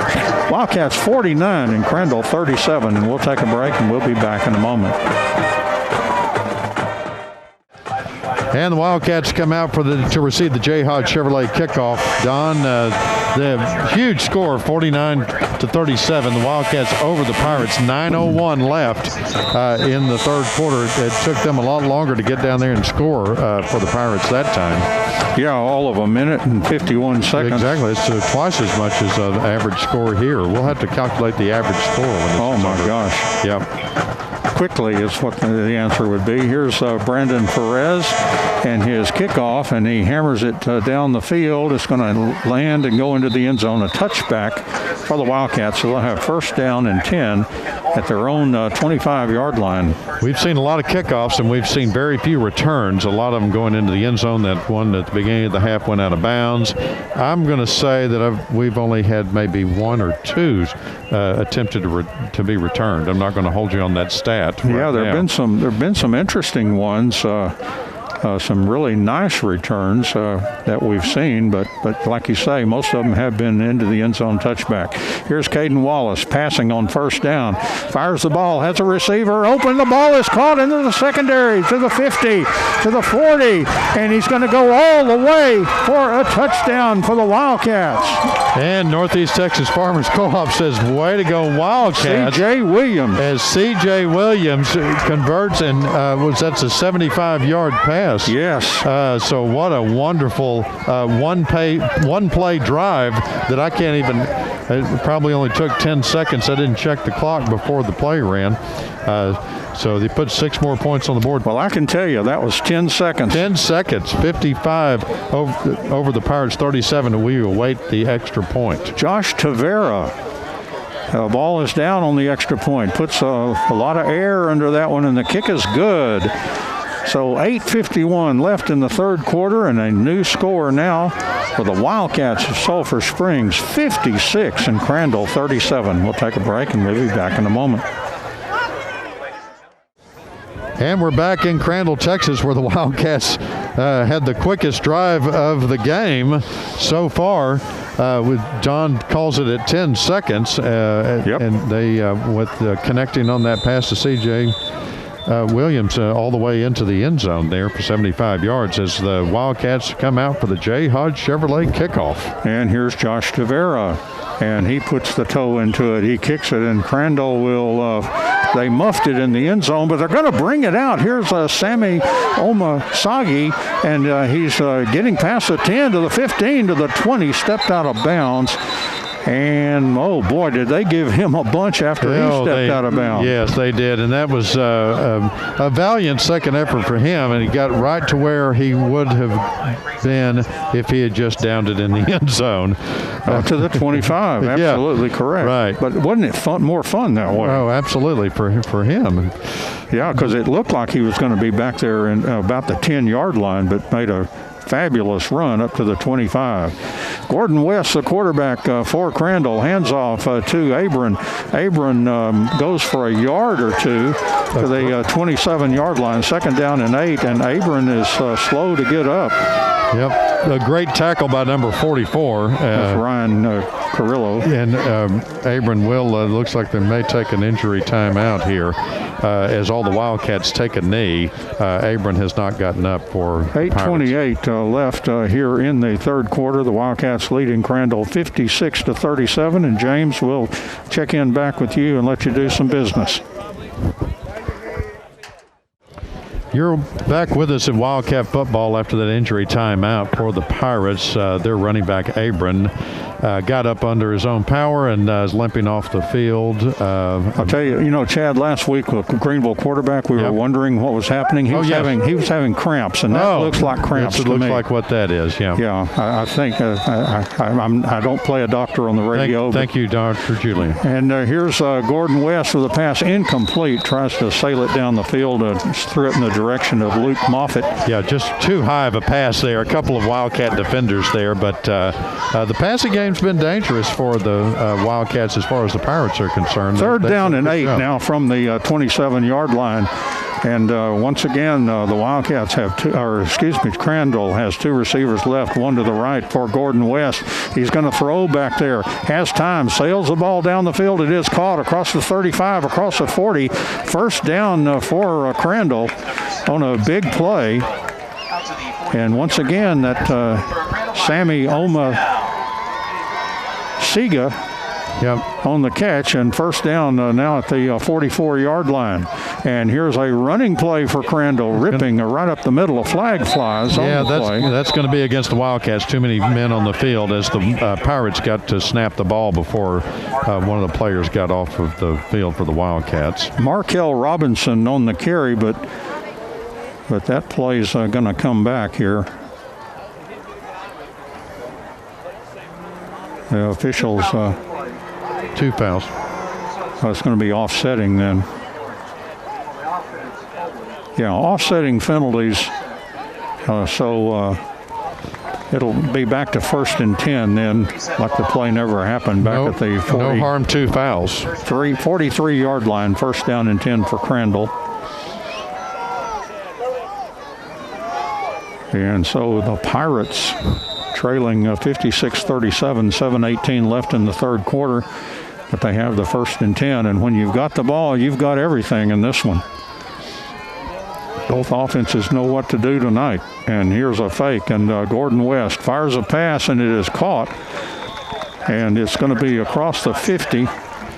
Be short of the first down by just a yard or 2. And they'll mark it at the Wildcats' 49-yard line. Boy, the Crandall offense has been cooking just like the Wildcats. And here's a fake and a pass, and it's a great defensive play, but a broken tackle, unfortunately. But they do get the man down at the 50-yard line. As initial, I think Robbie Hanks got in there and kind of busted things up. And slowed him down among the tacklers at the 50. And it's going to be, should be a 3rd down play now with about 2 yards needed. Looked like he lost a little bit of yardage to me, but... Well, if the initial tackle would have happened, that certainly would have happened, but did kind of recover from that. But the player was slowed down, and the ball right on the 50-yard line.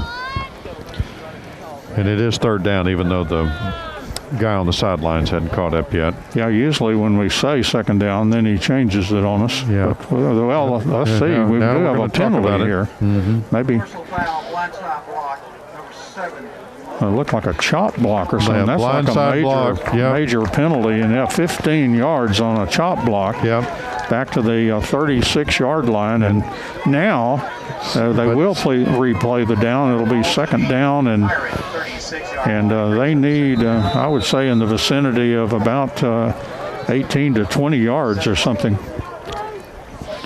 So here's Crandall from their own 36.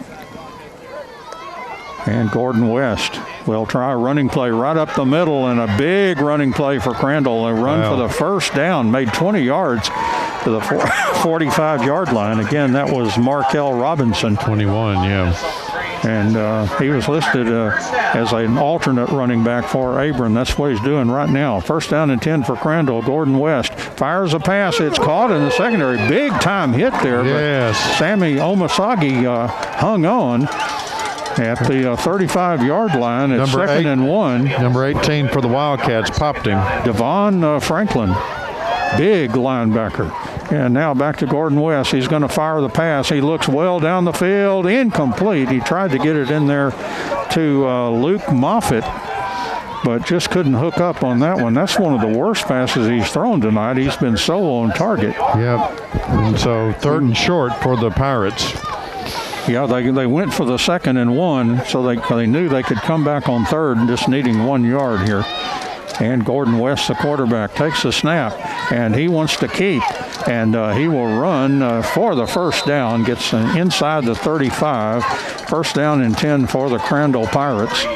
As just under 6 to play, we click under that with Wildcats leading 56-37. And back to Gordon West. Fakes to the running back. Now he's rolling to the left. He may keep. And he will run out there and run for a while before he runs out of bounds. He'll mark it. Looks like a down around the 35. Make that the 25-yard line. Yep. First down. And they're going to be a first down for the Pirates. Yeah, they're racking them up. And once again, Gordon West.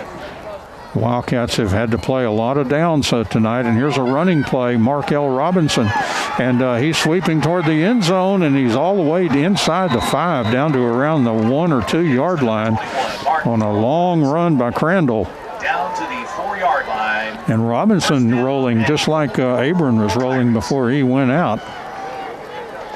And here is Gordon West, takes the snap, and he hands off Markel Robinson, hitting up in there. He's right down there on the goal line, but no signal. Push him back. And so no touchdown. It'll be 2nd down and goal from down in point blank down in there, about the 2-yard line. Kind of reminds me of those Deloney runs, a couple of those plays. Good defensive hold by the Wildcats there. So here we go with 2nd down and goal now from the 2. And Gordon West, the quarterback, sends a man in motion to the right. Will take the snap, and he's going to roll it back to the left, and he rolls right into the end zone. Nope. Oh, wait, no, hold everything. They did not get in the end zone. Nope, he rolled right into a Wildcat that wrapped him up and took him to the ground just short of the end zone. It's getting very close. The official fooled me. He put his hand up in the air, but it was only one hand, and so not the 2 for the touchdown, and I thought he was... Nothing like half a touchdown, is there? No, you can't. 3 points, I don't think so. So here we go now with a big 3rd down and goal play from right around the 1 or the 2 yard line. And Gordon West, his pass is caught, and the Wildcats bulldog that man down right near the goal, but touchdown for Crandall. He just broke the plane. So a touchdown pass. And that was for the Pirates. I think that was Abram back in the ball game, number 4. Yes, that's that funky looking 4 that looks like an 11. Yeah, and the Wildcats took him down right at the goal line, but he broke the plane as he was going down, and so that puts forward Crandall 43, the Wildcats 56, and we're waiting for the extra point. Looks like they're going to kick it this time, Don. Yeah, we shall. Yes, so we've got the T in there, and that is the 5th touchdown pass tonight for the quarterback, Gordon West. He, like I say, he had 6. I think he's got 13 on the season. The ball is down, the kick on the way by that good kicker Perez, and the kick is good. 4:18 left here in the 3rd quarter. Wildcats are leading by 12 points, 56-44. And we'll take a break here, and we'll be back with more of this offensive fest right after this. And welcome back to Wildcat football, where the Wildcats are over the Crandall Pirates, 56-44. That's a total of 100 points in the ball game so far. With 4:18 left in the 3rd quarter, Don, we're almost achieving those math numbers that you were talking about as the Wildcats come out for the J. Hodge Chevrolet kickoff. They're going to be, of course, receiving after the Pirates scored that another passing touchdown to Abram. On their side, the Wildcat defense doing a good job of holding the Pirates, but just couldn't keep them out of the end zone that time.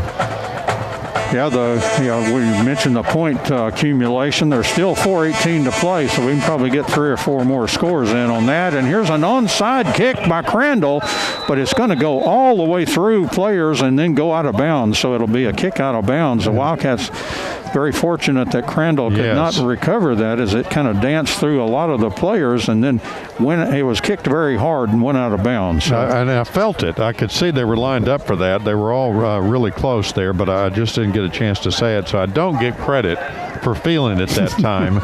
But and since they Wildcat may have touched it, and it went because it went out of bounds, and they're going to take it. Is that on the 35? Looks like Don? 36, and it was. They did mark off the 5 yards for kicking the ball out of bounds, which the official penalty on that's delay of game for some reason. Right, and this is the Wildcats are going to have a Hooten's Hardware first down.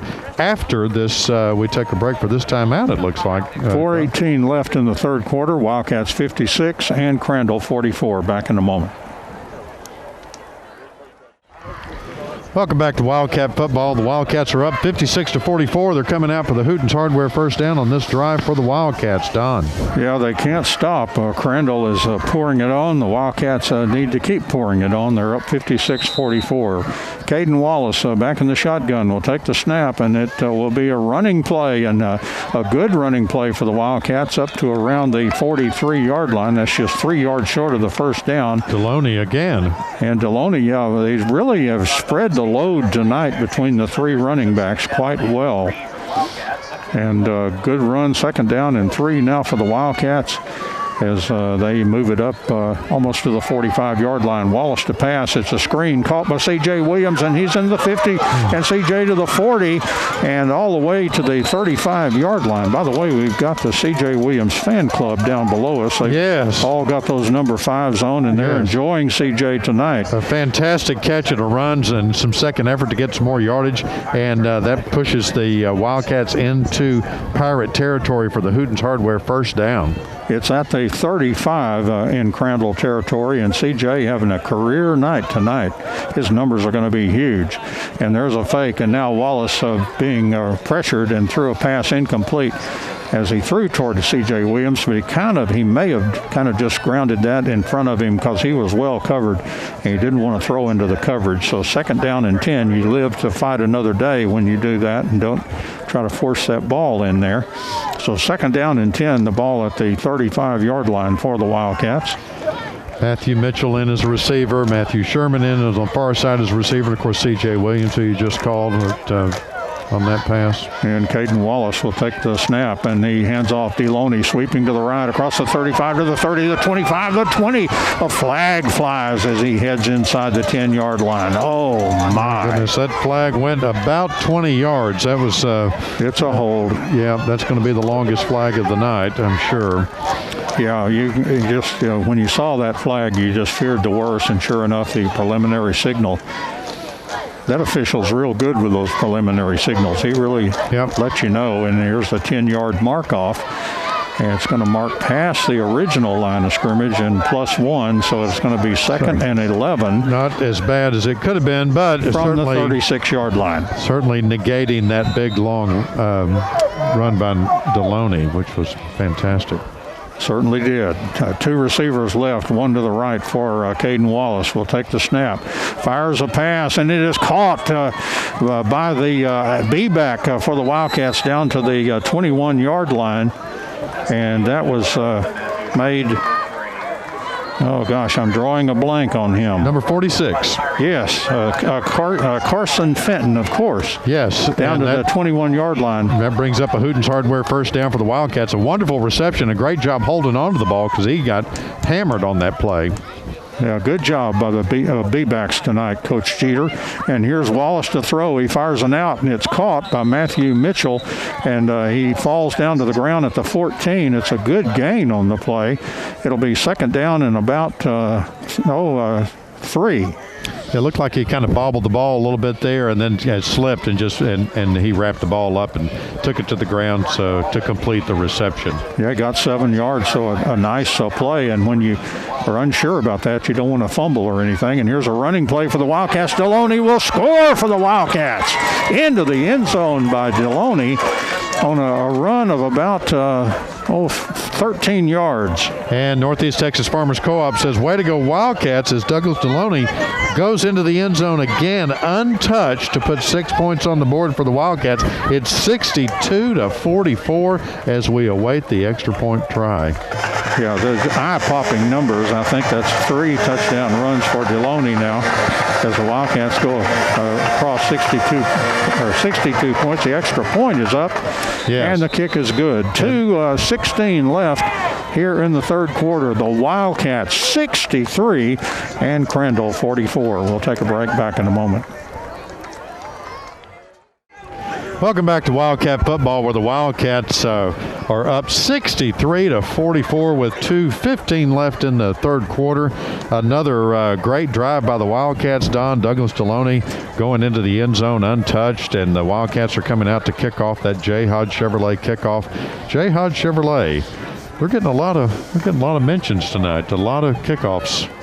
You know, I think they're getting their money's worth tonight. Absolutely. Yes, Bill Owens and J. Hodge at J. Hodge Chevrolet, wonderful dealership. They were very busy today when I picked up that Tahoe that they gave us to drive out here to Crandall, and we may even take it back to them. Here comes the kickoff, Don. All right, Josh DeVera approaches, and he pooches it down the field. It's going to land in an open spot, but taken on the run across the 20, the 25, the 30. This is Sammy Omasiga, and he's going to be tackled at the 33-yard line. A good coverage for the Wildcat special teams, and first down and 10 for Crandall at their own 33-yard line.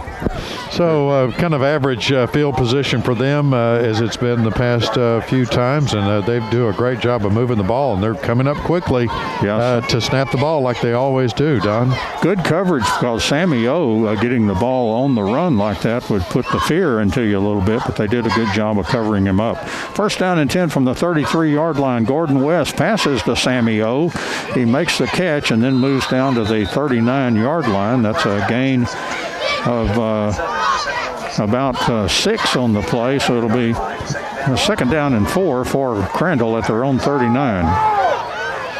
And again, Gordon West, the quarterback, takes a snap, fakes to the running back. He's got time to throw. He sails a deep one. A wide open receiver makes the catch, but a good recovery job by the Wildcats to catch up to that receiver. Number 12 again. That's Joshua Smith, and a good play by that Wildcat recovering down there to keep from being a touchdown on the wide open receiver. And the Pirates are ready to snap the ball before they can get the stick set. And here's an option play to the right for Abram, and he's finally brought down maybe a yard or so on the play. That was a short gain, so it'll be second down and 9. And Crandall appears to be down there around the 15-yard line. It looks like the 16 maybe. And so here's second down and 9 for the Pirates, as they just continue to keep the pedal to the metal. And now Gordon West will run a draw up the middle, and he's going to get down around the 10-yard line. It's going to be third down and looks like to be about 4. Yeah, the wrong end of the field for us as we're up in the visitor stands here, Don. Heard that announcer. I actually heard the PA that time, 3rd and 4. And this play by Gordon West, and he made about a yard before the Wildcats. Carrillo in there. And great defensive play by the Wildcats, holding them, and now it's 4th down. They're going to have decision time. They're probably going to go for it, I'm guessing. DeAndre Peoples also in on that tackle, and he made his way.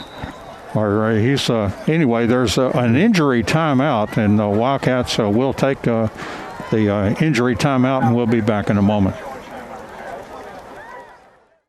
And welcome back to Wildcat football in Crandall, Texas, where the Wildcats are up 63-44, and we've had an injury timeout for a Wildcat player who's up, Don, and trying to regain his composure there. Looks like he's going to be all right. He's going to come off the field under his own power, and as soon as he gets off the field, they'll get that ball reset, and you can rest assured that Crandall is going to get up to the line of scrimmage and snap the ball quickly. Yeah, it's 4th down, but they just need 1 yard, and here come the Pirates. And that may have been another cramping play. Julian. We saw a basketball player the other night that had cramping difficulties. And unfortunately, when you start cramping, you can pour all the water in yourself you want, but it just, man, it's hard to get over. Here's 4th and 1, and the ball is fumbled. It's picked up. Crandall a long way to go, and they sail the ball to the end zone. Incomplete. The Wildcats will hold. How big is that? Well, they were going to snap the ball to Abram, and it just slipped out of his hands, and he chased it around for a little bit, picked it up, and knew that he couldn't run it, so he thought he was going to sail it into the end zone and and really make something out of that play.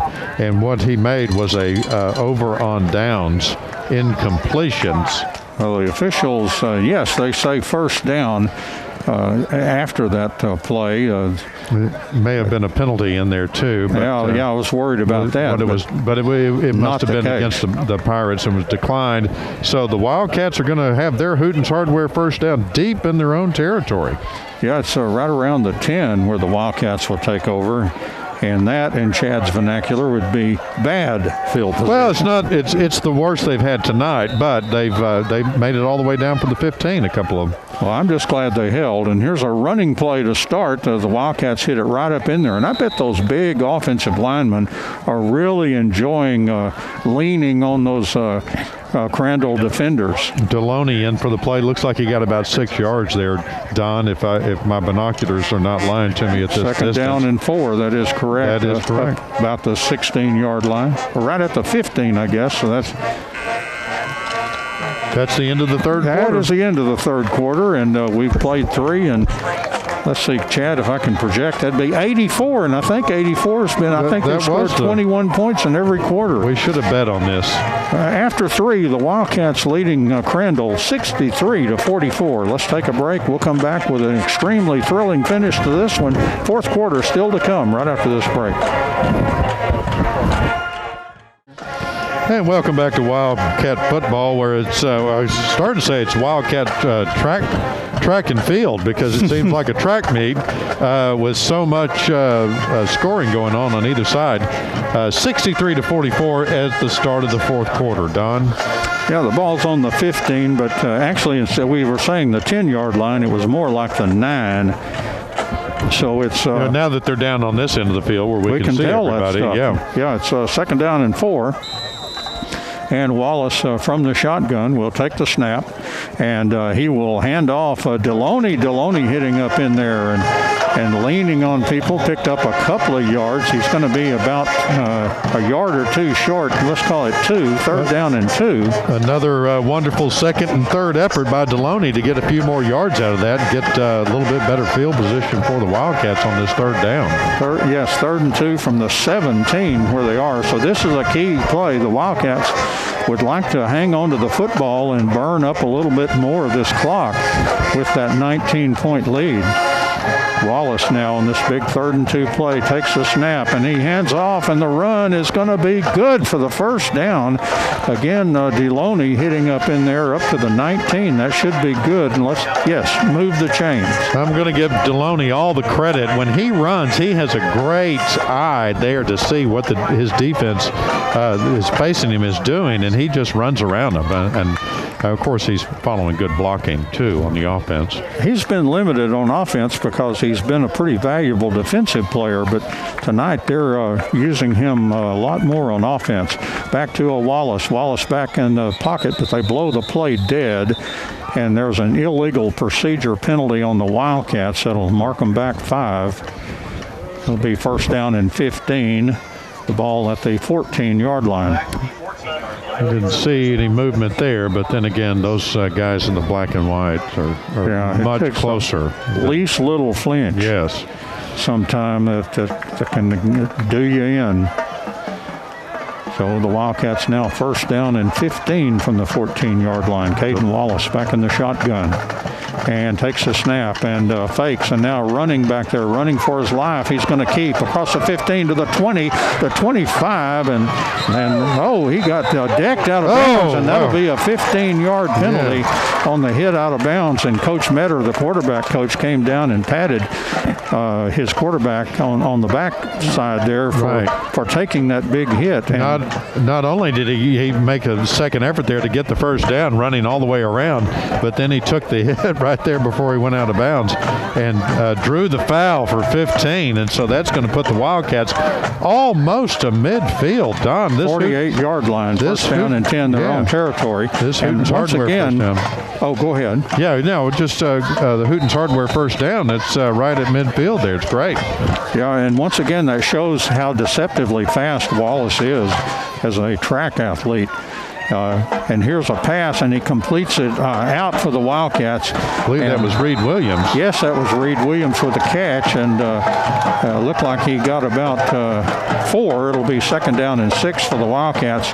They're going to mark it at the 48-yard line in Crandall territory. We've got 10-11 still left in the ball game, and the Wildcats up 63-44. As they this is kind of a different drive where they're taking a little bit more off that clock. And they'll try a running play with J.J. Hall hitting up in there, and Hall down around the 40. That should be good for another Hooten's Hardware first down. Yeah, the Wildcats are just playing great football, chewing up the clock, getting some yards, moving down the field, and they're into Pirate territory. Yes, all the way to the 40-yard line, and a good run. And everybody that Matt Young has dialed in there as running back has really performed tonight. With Caden Davis and Deloney, and also J.J. Hall, all 3, and all have multiple touchdowns. Back to Wallace, and he hands off J.J. Hall again, makes the first guy miss, and then gains about 5 yards on the play before he's knocked back. But still 5 yards on the play. 2nd down and 5 from the 35-yard line. Got more receivers. They were doubled up here on the near side. We've got 13 on the far side, 11 and 14 on this side. So that would be Williams and Sherman, and then that would be Cable Glenn. Cable Glenn, exactly. And Wallace from the shotgun takes a snap, fakes, and now throws a ball. It is caught. He put it right on the money. A good catch for the Wildcats. And the only one I didn't call was number 30, and that's Bridges. Bridges, yeah, yes. Langston Bridges. He was in the slot there, and a great reception there for another Hooten's Hardware first down. Well, what made it great was Wallace just put it right on the money. He didn't throw it particularly hard. He floated it in there just right on the mark. That was a beautiful pass by Wallace, and a good reception, as Chad said there, by Bridges. I've always thought he was a good receiver. Thought he could... yeah, and then when he gets the ball, it's hard for them to take him down. And here's Wallace from the shotgun, takes the snap, and he hands off. Hitting up there quickly is J.J. Hall, gaining yardage. That should gain quite a bit there. It'll be 2nd down and, well, maybe a short gain, actually, 2nd down and 8. I thought he did better than that. Well, yes, and they're chewing up the clock. 8:07 left in the ball game. It's funny how Matt Young kind of shifted to that mode on this drive down there at the 10. He wants to make this a really long drive to just to take the clock a little bit more out of the game there. And Wallace will take the snap and hands off. J.J. hitting again and going straight forward, north and south. He's going to be short, though. Looked like about 5 yards short for the Wildcats. So it'll be 3rd and 5. That ball down in there inside the 20. And the Wildcats, again, kind of letting that play clock roll down a little bit. That's smart. You know, they've gotten it down to just a little over 7 to play here. Cable Glenn and Reed Williams on the far side. And Wallace takes the snap, and another running play hitting up in there, a short gain. And it's going to be 4th down, and it'll be 4th down and about 2. So this is a big play for the Wildcats, as they would like to just hang on. Of course, they would like to score. Want to keep doing that. They're up 63-44 with under 7 to play now here in the 4th quarter. Yeah, with 7 minutes left, that's only time for about 7 touchdowns between these two teams. But the Wildcats chewing up more clock right now on this big 4th and 2 play. And here's Wallace, and he's just a straight keeper around the right side. He cuts down toward the goal line. He's very close. And they're going to mark him down around the 5-yard line. 1st down and goal for the Wildcats. It looks like he just got pushed out of bounds. He was muscling on in there, Don, and really trying to get down to the goal line, but they just pushed him out of bounds at the right inside the 5. Yeah, looks like. So 1st down and goal from the 5. Caden Wallace again from the shotgun takes a snap, and he's going to run it again. Oh, he looked like he may have got grabbed by the face mask the way he reacted, but he's dropped. That play may have lost a yard or so. Back to the 6, so it'll be 2nd and goal from the 6, maybe the 7. down in that area anyway. 7-yard line. As Wallace looks into the sideline. Boy, Wallace has had a really, really good ball game tonight. He has done a lot of things well. And Coach Owens will enjoy dissecting this one tomorrow morning on the Coaches Show. 2nd down and goal now from the 7. And here's a running play heading toward the end zone. Touchdown for the Wildcats. That's Deloney again. Yes, Northeast Texas Farmers Co-op says, way to go Wildcats, as Douglas Deloney takes it into the end zone again. That puts the Wildcats up 69-44 as we await the extra point. Only 5:48 left in the ball game, and that's got to be his 4th or 5th touchdown tonight. Well, he's had 3 in the second. I think he's had 4. Or 4 total, and he went in standing up. One guy got a hand on him, but extra point by Tavera, and the kick is good. The Wildcats hit 70. Oh my goodness. 5:48 left in the 4th quarter. The Wildcats 70 and Crandall 44. We'll take a exhausting break here, and we'll be back in a moment. And welcome back to Wildcat football, where the Wildcats are 70 points on the board. Don, I don't know when's the last time they've done that. We'll have to look in the archives, but that'll be interesting to 70-44 over the Crandall Pirates, and the Pirates have had a good game, so don't let that score fool you. It's only 5:48 left in the ball game. I'm not going to say it's still a close game, but anything can happen as the Wildcats come out to kick off to the Pirates, the J. Hodge Chevrolet kickoff. I've got a couple of suspects. I remember a game in Corsicana where the Wildcats scored over 70. Yep. And there's also a game against White House where they exploded all over them. But again, everything's running together in my mind. So here's a pooch kick, and it's going to be taken by an up man. He fair caught the ball at the 30, and so that's about where Crandall will get started there at the 30-yard line.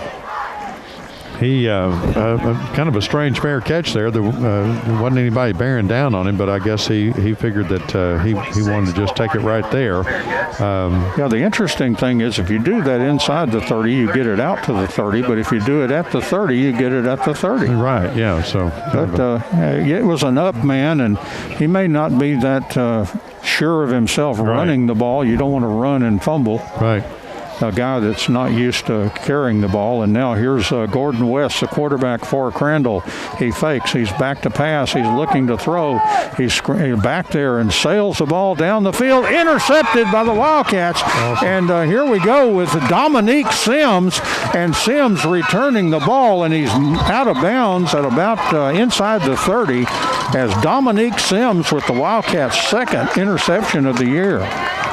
Fantastic defensive play by the Wildcats. They were pressuring the quarterback of the Pirates, and he was scrambling around and just threw it into the wrong slot there with the Wildcat coming up with it. And now it's a Hooten's Hardware first down for the Wildcats as they're deep into Pirate territory. Yeah, down around, looks like the 25-yard line, maybe somewhere in that area. We're going to call it that. And so the Wildcats now from the 25. There's 5:34 left in the game. The Wildcats 70 and Crandall 44. Wildcats taking their time, even though there's the clock's not moving, of course. Yeah, you want to get used to that. Oh, a bad snap, and picked up by Wallace. He fires a pass, and I couldn't tell if that was caught or not. I believe it was. I think that was Matthew Sherman.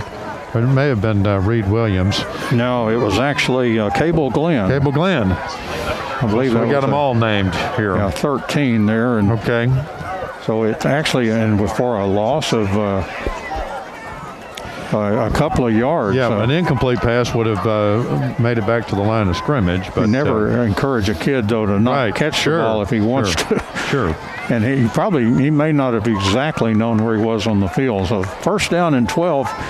Or second down and 12 for the Wildcats, and and we've got Matthew Mitchell, the quarterback, and he's running around the left end and a good gain on the play.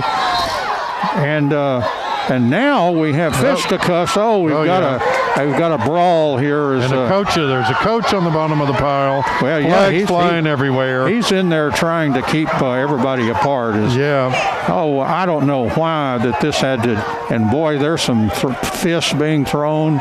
punches being thrown, I should say. And boy, we just got to sort this out. This is unfortunate. And I know Crandall must be, frustrated the way this game has turned out with the Wildcats, really with a big lead here. But, well, it'll be interesting to see what they try to do. There's still 4:36 left in the football game. And I'm not sure. I don't know if they thought somebody jumped on their quarterback who ran that play. It looked 10 yards. It was probably a receiver trying to block on somebody and probably cut the guy's legs or something, and it caused that guy to come back at him. But we'll have to check the tape on that one. It's certainly just see what they come up with. And then everybody piled in. Everybody joined the fray. And makes you wonder how many. Fisticuffs, is that what you said, Don? Fisticuffs? Fisticuffs, absolutely. Right, well, thank goodness. Well, there was a lot of action on both sides there. Of course, it was happening on the other side of the field, which is closer to the Pirates side, as we're on the visitor side. Yeah, if it was like basketball or hockey or something, if you come off the sideline and join the fray, they usually kick you out for that. But my goodness, you would have to eliminate about half of both teams. Yeah, they're having a big discussion there.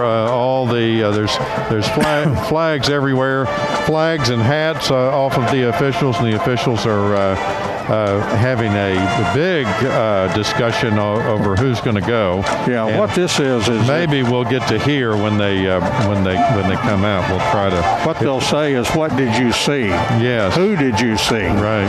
And so they'll try to name names from here. From where I'm sitting, I was certain that one of the Pirates started it, but that's just me. Well, I don't know. They were a couple of guys tying into each other. Here it comes. I hope we can hear it. Yeah, I know. Of course, he's going to be facing the other way. Of course. I thought he was going to come over to talk to the coach there, but there were a lot of people involved in it's just unfortunate that we have to get to that. Aforementioned fisticuffs that Don alluded to. But I think it all started when they pushed on Matthew Mitchell after he was down, I think, I saw that. But it looked to me like 10 yards back where you'd have a receiver blocking on. Okay. Yeah, then I missed that part of it. Now they're coming over to talk to Coach Owens and try to explain what all's going on there. Some of the officials are picking up their flags. I wonder if they would consider just calling it a ball game. I don't know. It depends on how they see the mood, if the players have kind of settled down now. Right. There was that Greenville game a couple of years ago that, they were so angry that they would not do, the teams refused to do the line where you shake hands. Oh, wow. Because they knew a brawl would happen. Right. 4:36 left in the ball game so far. The Wildcats up 70 over 44 after a big play, and now they're marking it off against the Wildcats. It'll be a mark off against the Wildcats, as Chad said there, and so that's gonna. And I don't know how you would identify one individual in that melee. Right. But nevertheless, it was a nice gain by Matthew Mitchell. Yeah, he took the snap as the quarterback, and the ball's down around the 33. Here we go. Nope, I thought I was hearing the official something, but I don't guess so. So let's see, there'll be second down, and they're saying 16, but that's a lot more than 16. Well, that looks somewhere in that vicinity. As the Wildcats at the 33-yard line, looks like they need to get down around the 15, so that'd be about 18 yards. Right. So here we go with second down and long. And again, Matthew Mitchell now the quarterback. He'll take the snap. He hands off Deloney hitting the left side, and he was knocked off his feet there. The officials getting in there quickly to make sure that another fight doesn't break out. Deloney gets up and That comes back for the third down play. And Crandall's defense, they look pretty juiced on that play. It's a 3rd and long here. It looks at every bit of 20 yards to me. Yep. The scoreboard says 18, and I'll we'll go with believe that. They can probably see better than I can from here. So here's a big 3rd down and 18 play, and let's see what Matthew Mitchell can do. And he's going to try Deloney hitting up in there. He'll gain some of that back. But the main thing is the clock continues to kind of roll down here. 3:25 left in the ball game, and it's ticking, and it's a big 4th down play here for the Wildcats. They'll just hang on to it here. Yeah, the punter not coming in, of course, because it's too short, and then the kicker not coming in because it's too long. So they'll just have to go for it, even though it's 4th and very long. But they want to choose some more time off the clock, approaching the 3-minute mark. About 14 needed for the first down. For that ball down there around the 30-yard line. We're just going to let the play clock run down. Wonder what they're going to do here. They're down to, there's 0 seconds. They got the timeout right before they would have been penalized. Gotcha. 2:48 left in our football game, and the Wildcats are leading Crandall 70-44. We'll take a break, back in a moment. And we're back at Wildcat football in Crandall, Texas, where the highest scoring game we've had in a long time, Don. 70-44, the Wildcats over the Crandall Pirates. And we took up a little bit of time there as we were watching a football game, and a hockey game seemed to break out in the middle of it with a large fight, ending up with a personal foul penalty against the Wildcats. And so it makes it 4th and very long now for the Wildcats. And they are going for it here. So Matthew Mitchell is back in the shotgun on this 4th and 14 play. And I wouldn't bet against them tonight. And they'll try a run right up in there, and that'll gain 4 or 5, but the ball will go over on downs. Yeah, and it'll stop the clock as they turn the ball over. 2:41 left in the ball game. The Pirates have a long way to go now. They have a very quick offense and can score quickly and have done a great job, but they're down 26 points now, so it's going to be a long way to go with only 2:41 left. So if I could sing and I was Don Meredith, I would be singing "Turn Out the Lights." My goodness, we are so glad that you didn't bust out in song there. You have no idea. A new quarterback, I think this is the senior Cruz that's in there, and he takes a snap and hands off, and the player is slung down. That was Markel Robinson by a Wildcat there. And 92 took him down in the backfield there, just slung him to the ground, and that was Brighton Reuter. 2nd down. A starter on the defensive end, and it'll be another running play for Crandall, and a tackle in the backfield. They're just trying to get this one done here. Yeah, it looks like they're just going to take it easy and keep it on the ground. Number 9 in for the quarterback for the Pirates, and they're just they're still pretty quick to the line of scrimmage, not as quick as before, but that's Austin Cruz. He started the year as a quarterback, and then Gordon West kind of took it away. Incomplete, and then a real good pop in the secondary. I think that was Dominique Sims, who already has an interception. Yep, number 8 for the Wildcats. He really clocked the receiver, and then that receiver is Moffitt is still he's getting up now. That was a clean, well-timed hit. And no helmet lead or anything like that. And just kept the made the ball incomplete there. Made that couldn't hold on to it. Now we've got the clock is stopped on the incomplete pass. 1:52 left in the ball game for the Pirates. It's 4th down and more than 10. You'd think they would just. And I think even if they went for it here, I think. Well, now they're going to bring the punting unit out. Yeah, they just don't want to add insult to injury and turn the ball over to the Wildcats so close. And I think the Wildcats would just take the knee anyway, to be honest. I mean, sure.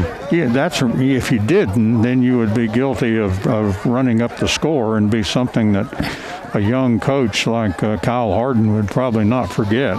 Right.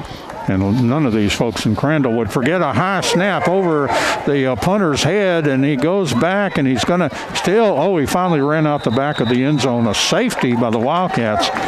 And boy, doesn't that cap it off? 72 points. 2 more points on the board for the Wildcats as Northeast Texas Farmers Co-op says, way to go Wildcats on reading that high snap and chasing the punter out the end of the end zone to put 2 more points on the board for the Wildcats. So 72-44, 1:45 left in the ball game. Yeah, indeed. And a couple of games ago, and it might have been in that, I don't know, I can't remember. I've reviewed every Crandall game, so I can't remember one from the other. But in one game, they actually made 2 safeties. Wow. That they had. And so this one comes back to bite them, though, as they make one the other way. And so there'll be a free kick now for Crandall. It'll be at the 20-yard line. Right, and then the Wildcats are getting some instruction from the coaches on the sideline and out from the sideline about the play and who all's going to line up, and probably some instruction about cooler heads need to prevail on this as the Wildcats going to.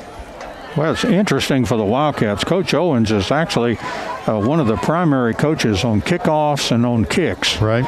And so he's very involved, and he works with Kurt McCain, who is up in the booth.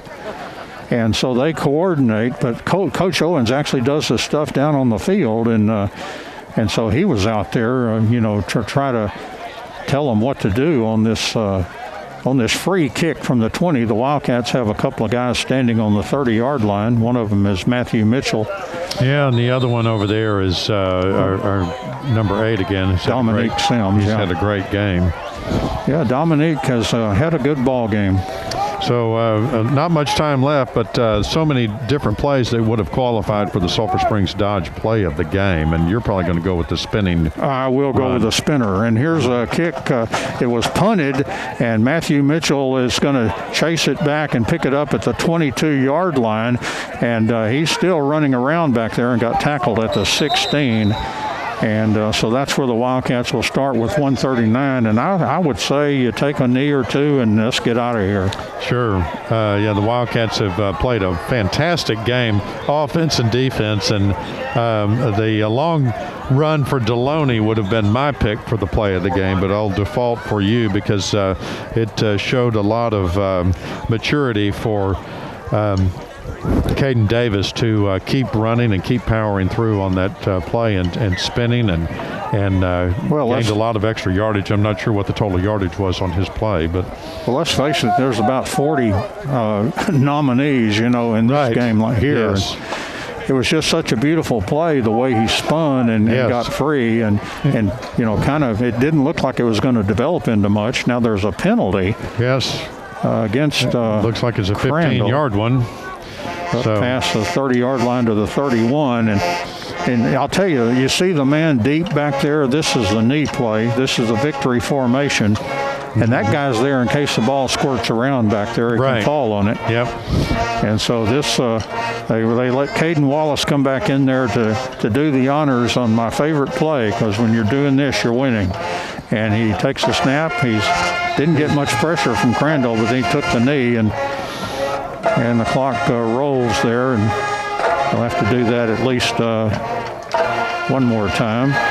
They mark the ball at the 25. That's terrible on your stats. Sure. Wallace lost 6 yards. Right. But nobody will miss that 6 yards. Mm-hmm. So second down, and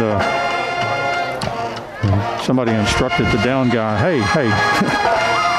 Everybody falls asleep at one time or the other, and especially in the dying moments of a football game where the outcome is pretty well decided. They take the knee again back to the 20, and they're going to have to do that one more time. 38 seconds on the play clock, and 50 seconds was on the game clock, so it's both ticking down. They'll have to take one more, and that'll be it. They can all go off and